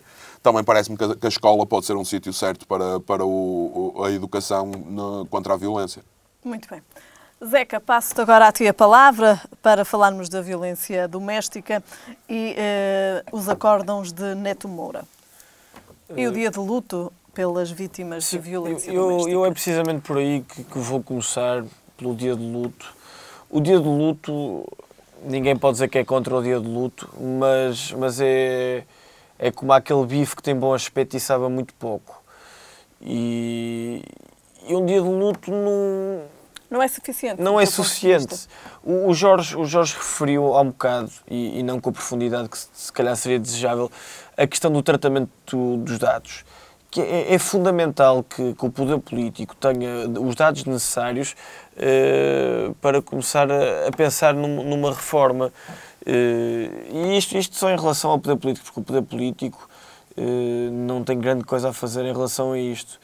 Eu acho, sinceramente, que a grande reforma que está para ser feita é a nível de quase com um requisito social que ainda existe no interior de cada um de nós, que parece que deixa que é mais da geração mais velha, mas que parece que deixa que a geração mais velha é compreensível a questão da violência doméstica, entre marido e mulher não se mete a colher, foi muito bem dito. Eu queria dizer isso, mas os números não me deixam. Existe... Não? Não. Pois, olha... Se um em cada dois namoros tem fenómenos de violência no namoro... Não conhecia os números, pois. não conhecia os números. Eu também gostava de dizer isso. Mas é um problema de que não é da nossa geração. Mas em relação ao namoro, que eu também ia tocar, em relação ao namoro ainda me deixa mais preocupado do que o casamento, que é o facto de como é que alguém se deixa ficar refém de uma outra pessoa sobre a qual não assumiu nenhum compromisso permanente. Permanente ou premente, aliás, se calhar é a palavra mais certa. Porque se uma pessoa se sujeita a casos de violência doméstica, entre aspas, a casos de violência doméstica no casamento, que não é compreensível de modo algum, ainda assim consigo compreender mais que o peso do valor do compromisso em causa é maior do que aquilo que é no namoro. No namoro, aliás, o namoro tem a leviandade própria do namoro em si, da idade, de tudo, do compromisso. E isto leva-nos a uma coisa que é uma reforma que se pensa muito bem, e na minha opinião, que se pensa e muito bem, sobre o sistema penal, que é a modulação do crime de violência doméstica à semelhança dos decretamentos da tortura. E isto porquê?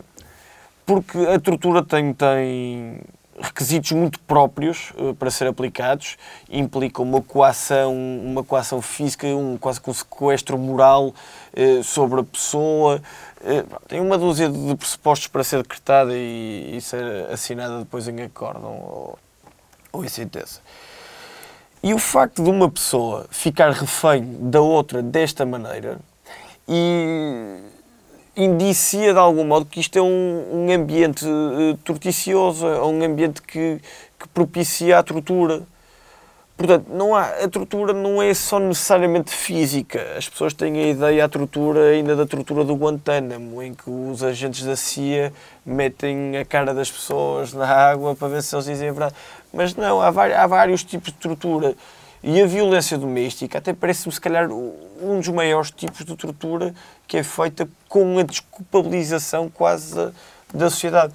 Portanto, eu acho que essa é a reforma essencial a ser feita.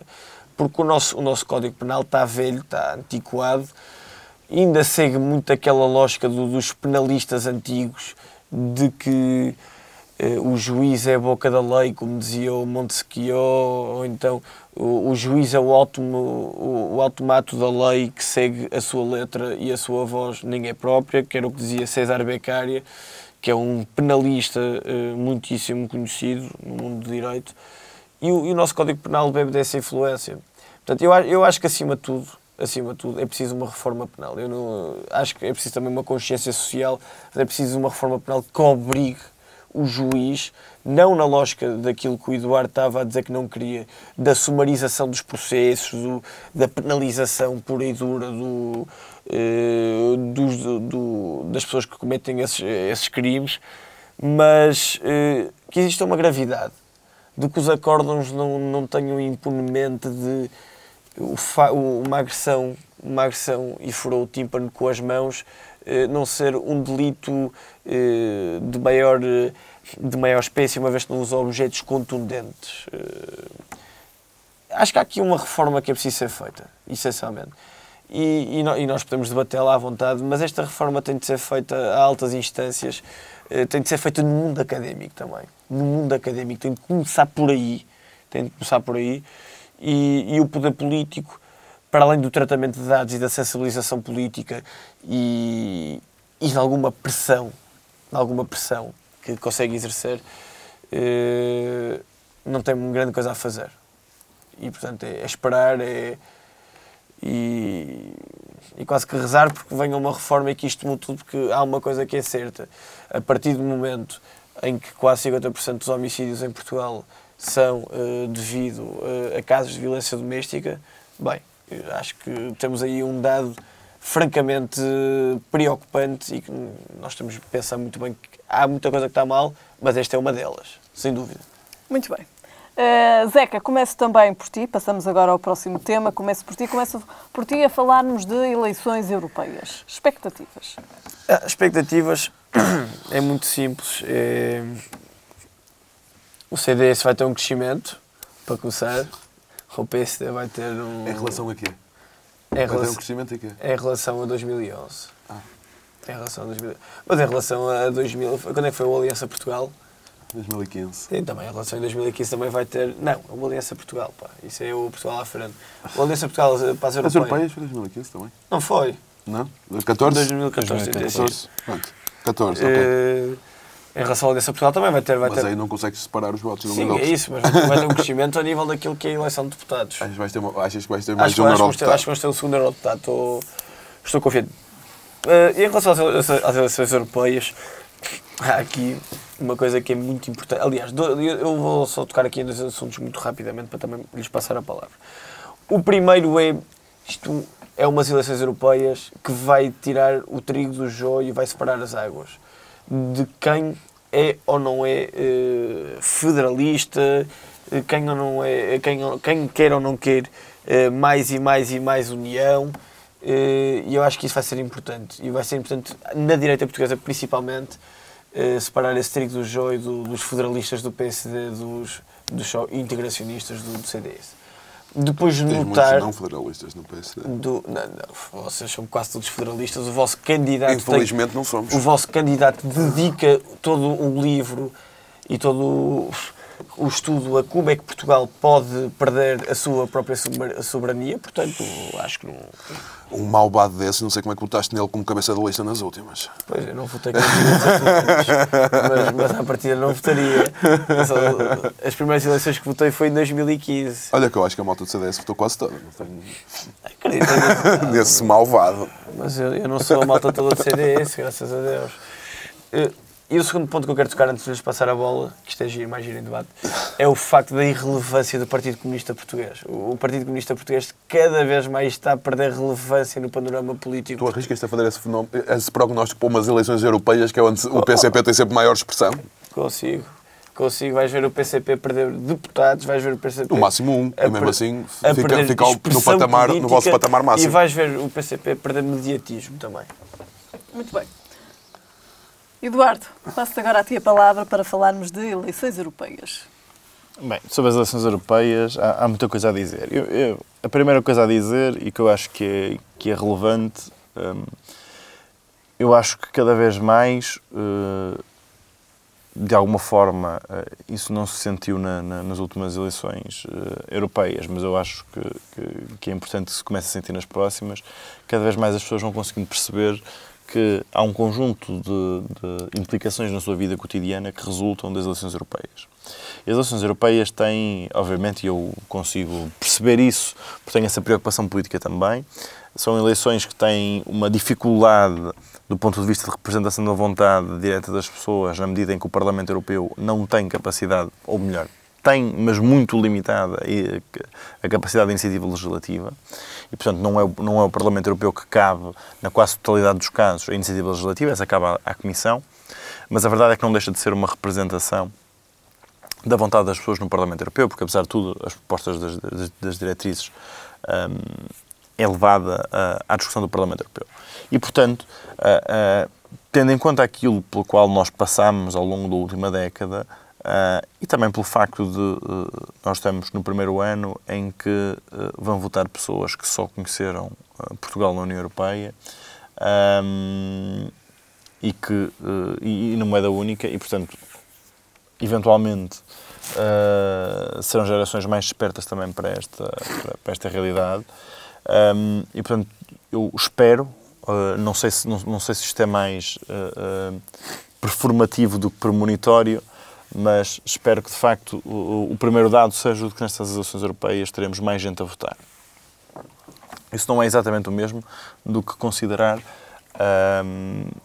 que a percentagem da abstenção vai baixar, porque eu não tive a oportunidade de ver isso com detalhe, mas vi alguns a correr uma notícia que nós tínhamos mais 1 milhão de votantes, e isso parece-me impossível no panorama português. Portanto, acho que é importante que nós resolvamos de uma vez por todas o facto de nós termos 9 milhões e meio de eleitores num país de 10 milhões de pessoas. Isso não é possível, não é? E, portanto, temos que resolver o problema dos cadernos, até para nós podermos aferir, na realidade, o peso da abstenção. Mas, independentemente do número da abstenção, ou daquilo que seja calculado como abstenção, acho que é importante nós termos mais pessoas a votar. Esse é o primeiro dado que eu acho que é relevante. Em segundo lugar, as eleições europeias são, de facto, um momento importante para nós discutirmos a construção europeia, mas também não só que tipo de construção do ponto de vista da arquitetura institucional nós queremos, mas também que projeto tipo de europeu em Europa si. é que nós queremos. Exatamente. Ou seja, qual é o caminho institucional da Europa e qual é o caminho político da Europa. E o papel de Separando Portugal aí. também nesse caminho e nesse Sim, projeto. Portugal tem tido um papel cada vez mais relevante, e eu acho que isso é importante, que resulta de dois fatores. O primeiro, um fator menos positivo, mas que eu acho que tem sido inspirador para outros partidos da mesma família, que é o facto de a maior parte dos governos europeus não ser governado por partidos da família política do Partido Socialista. E, portanto, nós temos, se não estou em erro, 4 ou 5 governos governados por partidos socialistas. Isso acontece pelo facto de muitos dos partidos da nossa família política, como eu já aqui disse várias vezes, cometeram erros na sua gestão política. Foram partidos que, de um modo geral, se foram aproximando da sua direita e reproduzindo o discurso dos partidos do PPE e, portanto, isso custou-lhes as eleições. Custou-lhes as eleições porque as pessoas deixaram de se sentir representadas. O Partido Socialista não, tem feito o caminho inverso. Isso tem permitido várias coisas. Em primeiro lugar, tem permitido que António Costa seja, neste momento, a mais importante voz socialista na Europa. Eu acho que isso é inegável. É relevante também pelo facto de Portugal ter conseguido, não só do ponto de vista da representação partidária, mas também do ponto de vista do projeto político, o facto de António Costa ter proposto um caminho diferente do que era proposto pelas instituições europeias para Portugal e ter conseguido vencer com esse caminho, vencer do ponto de vista de resultados com esse caminho, representa que há esperança para alternativas políticas na Europa. E, portanto, eu acho que nestas eleições europeias isso é relevante. Portugal tem um papel importante.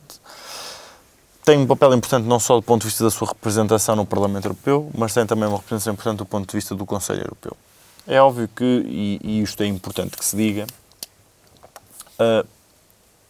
isso significa que nós continuamos mais dependentes dos chefes de Estado do que propriamente do Parlamento Europeu. Ou seja, do ponto de vista da arquitetura institucional, é verdade, e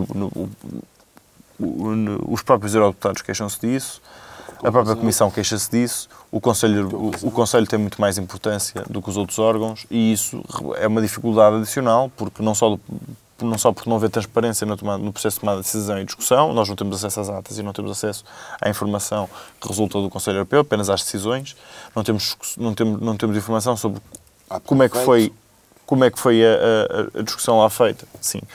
Como é que foi feita a discussão lá e quais foram as posições que cada um dos países tomou, e, portanto, nós não temos acesso a como é que é feita a política europeia a essa escala, mas pelo menos estamos descansados que temos uma voz como a de António Costa para defender o nosso país e um novo modelo para a Europa. E esse é o primeiro passo.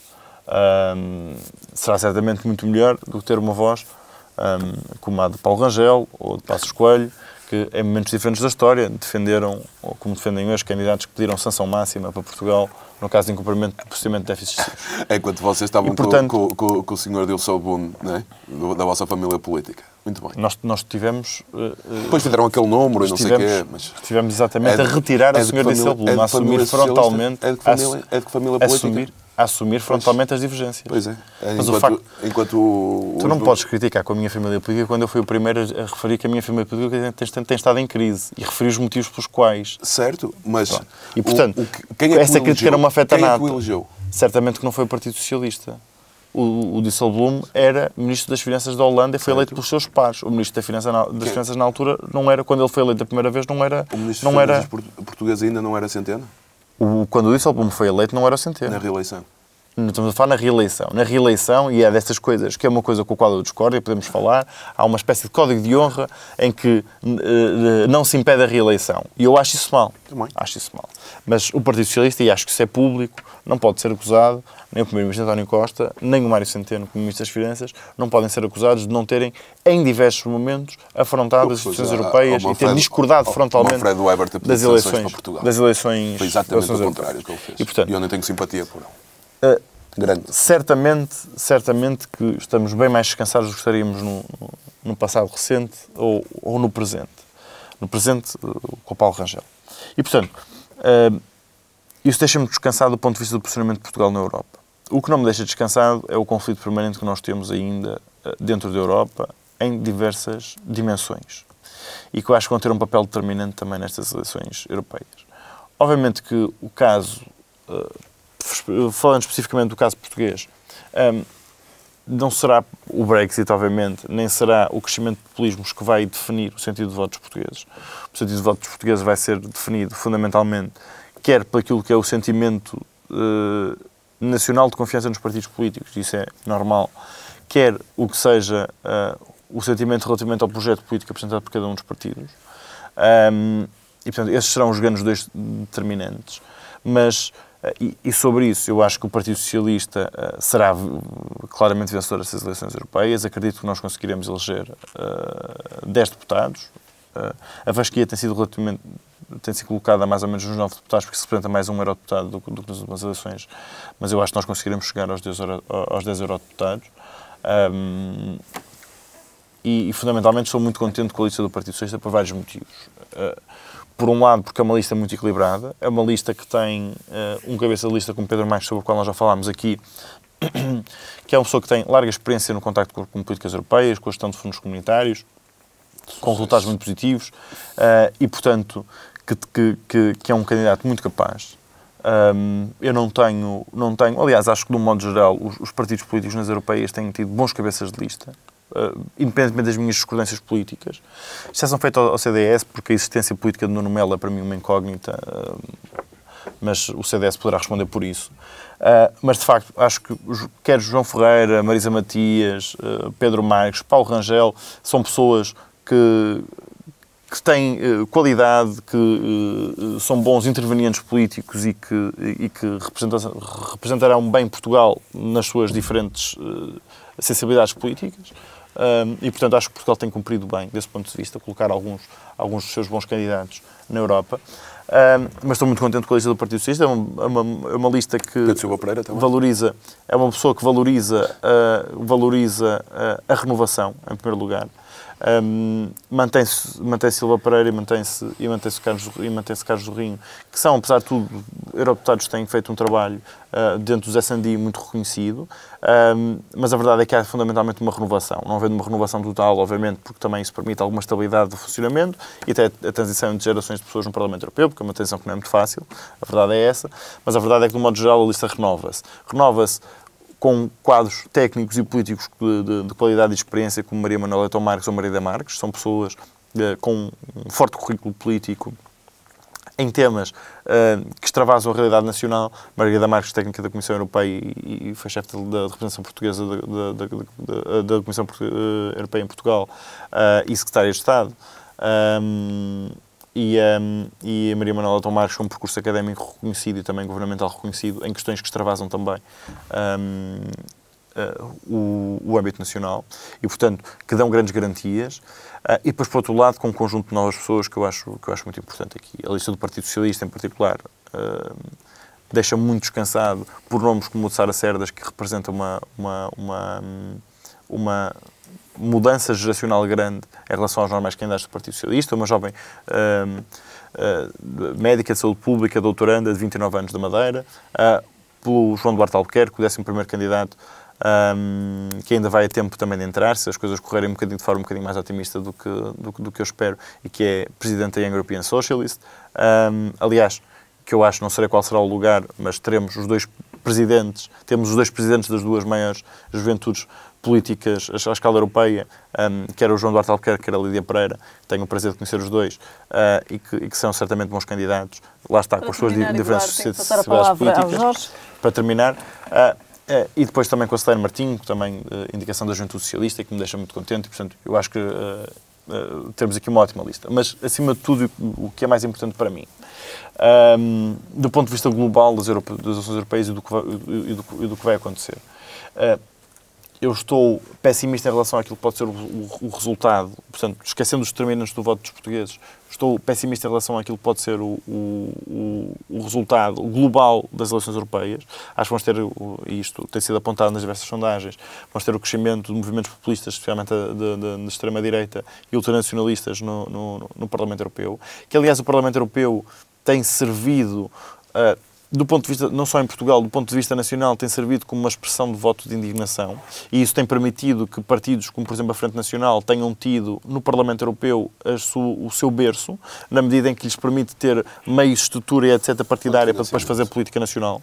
E, portanto, aquilo que me preocupa fundamentalmente na conquista destes lugares não é tanto a influência que estes movimentos possam ter do ponto de vista da Constituição Europeia, porque acho que isso não vai acontecer, não vão ter expressão para isso, embora cada vez mais tenham sido tido em conta, e isso é assustador. Não estão nos mesmos grupos. Mas agora já europeus. tem um grupo, apesar de não ser um grupo com todos os partidos que nós identificamos vulgarmente da mesma família, mas pronto. Mas preocupa-me, acima de tudo, o papel que o Parlamento Europeu vai ter do ponto de vista da atribuição de meios para fazer política nacional.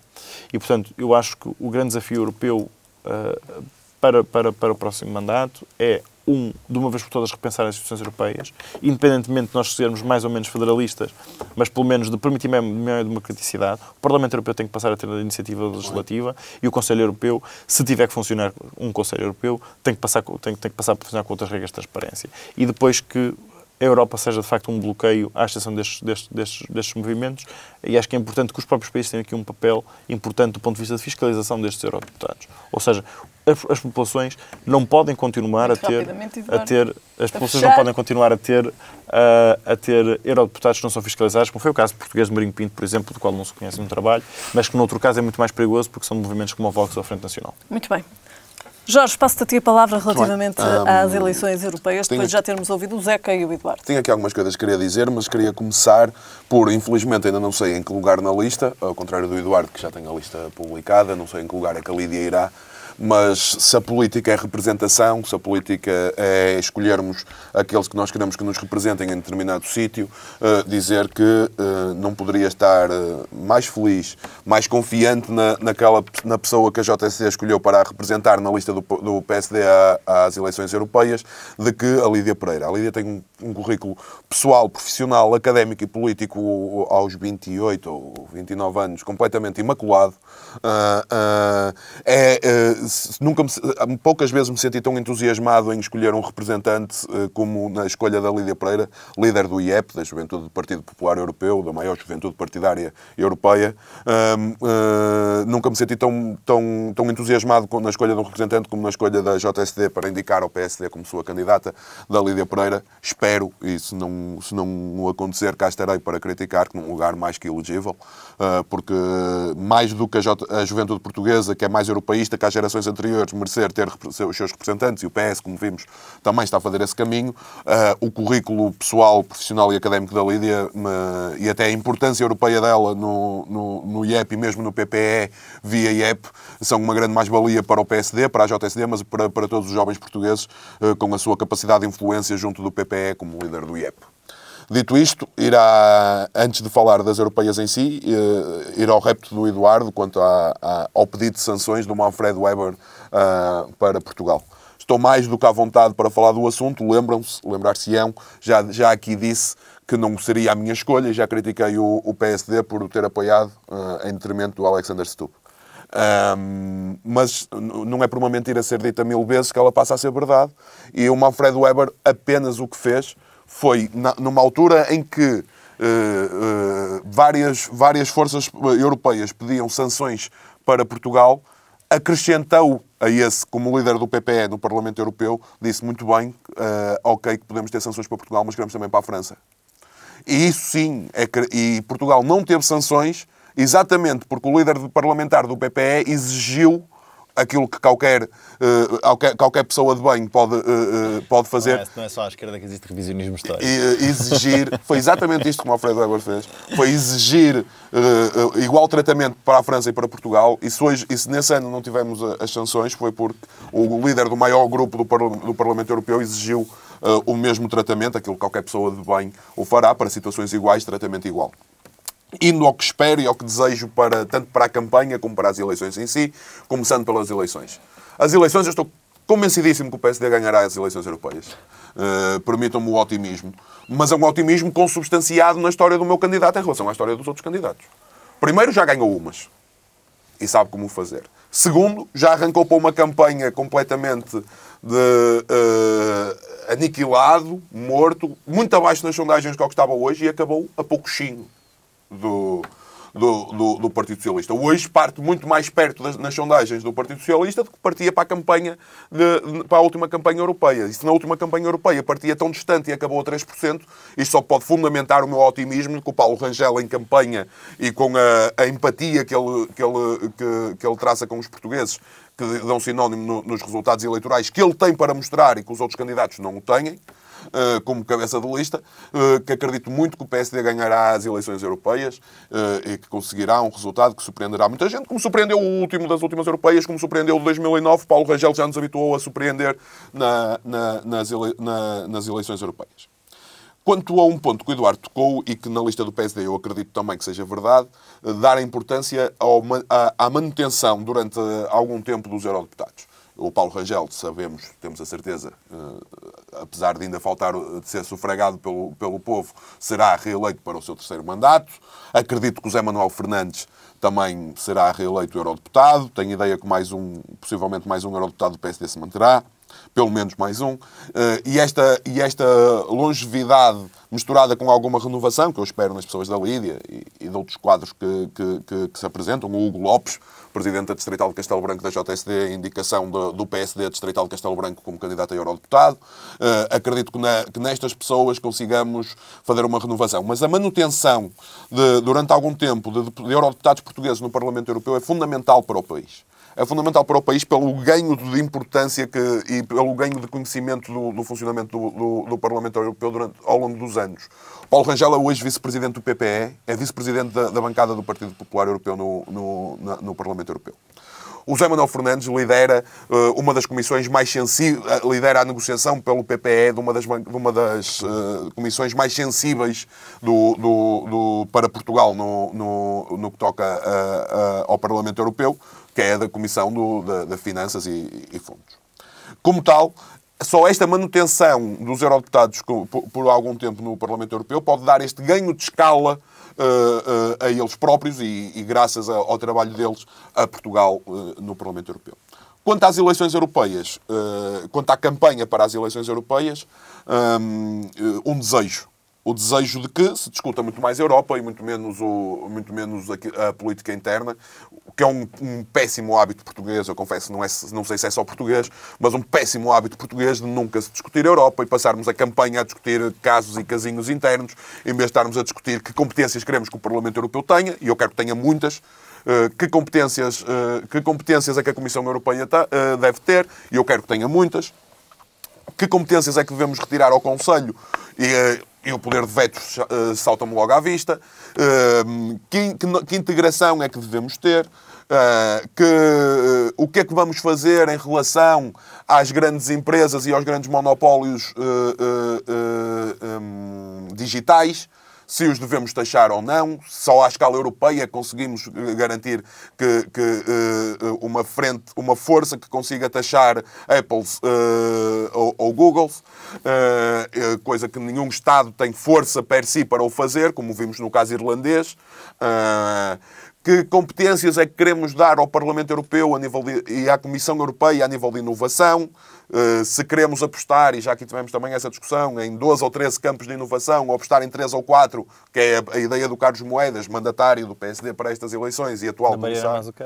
É a ideia do Carlos Moedas, porque eu peço imensa desculpa, eu prefiro sempre por muito maldoso que possa parecer, ou por muito elitista que possa parecer, destacar o político, porque no fundo é sempre dele a decisão, de que do técnico, por muita competência que o técnico tenha, a sua ideia será sempre sufragada e validada pelo político, e por isso o Carlos Moedas, diretor de campanha... Eu acho bem que ele ouça pessoas de esquerda. Mandatário nacional do PSD para estas eleições europeias e atual comissário europeu, e eu concordo com ela, mas é isto que devíamos estar a discutir, e é isto que eu quero que seja a discussão para as eleições europeias.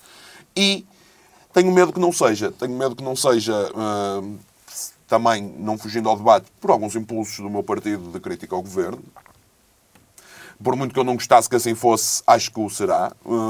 por muito ataque do Pedro Marques, que ontem fez uma das figuras que eu mais me ri nos últimos anos a ver televisão, mais do que o grande prato de peixe do seu primeiro-ministro, ontem o momento televisivo do dia não foi o seu primeiro-ministro à volta dos tachos e das panelas, coisa que ele até tem algum hábito, foi o momento do Pedro Marques no Carnaval de Loulé, encostado ao Presidente de Câmara, a rir-se como se não houvesse amanhã, a responder às críticas que nunca se lhe viam os dentes, e a ser completamente ignorado pelas televisões que entrevistavam o Presidente de Câmara de Loulé, enquanto Pedro Marques ficava ali ao lado, parecia o empolastro nos jogos de futebol. Foi um dos momentos mais deliciosos do dia televisivo de ontem, mais do que, volto a repetir, do prato de peixe e de conhecermos a família do Primeiro-Ministro e não sei o quê, e que na Assunção Cristas, na Assunção Cristas era um problema daqueles gigantescos e no Primeiro-Ministro. Atenção, eu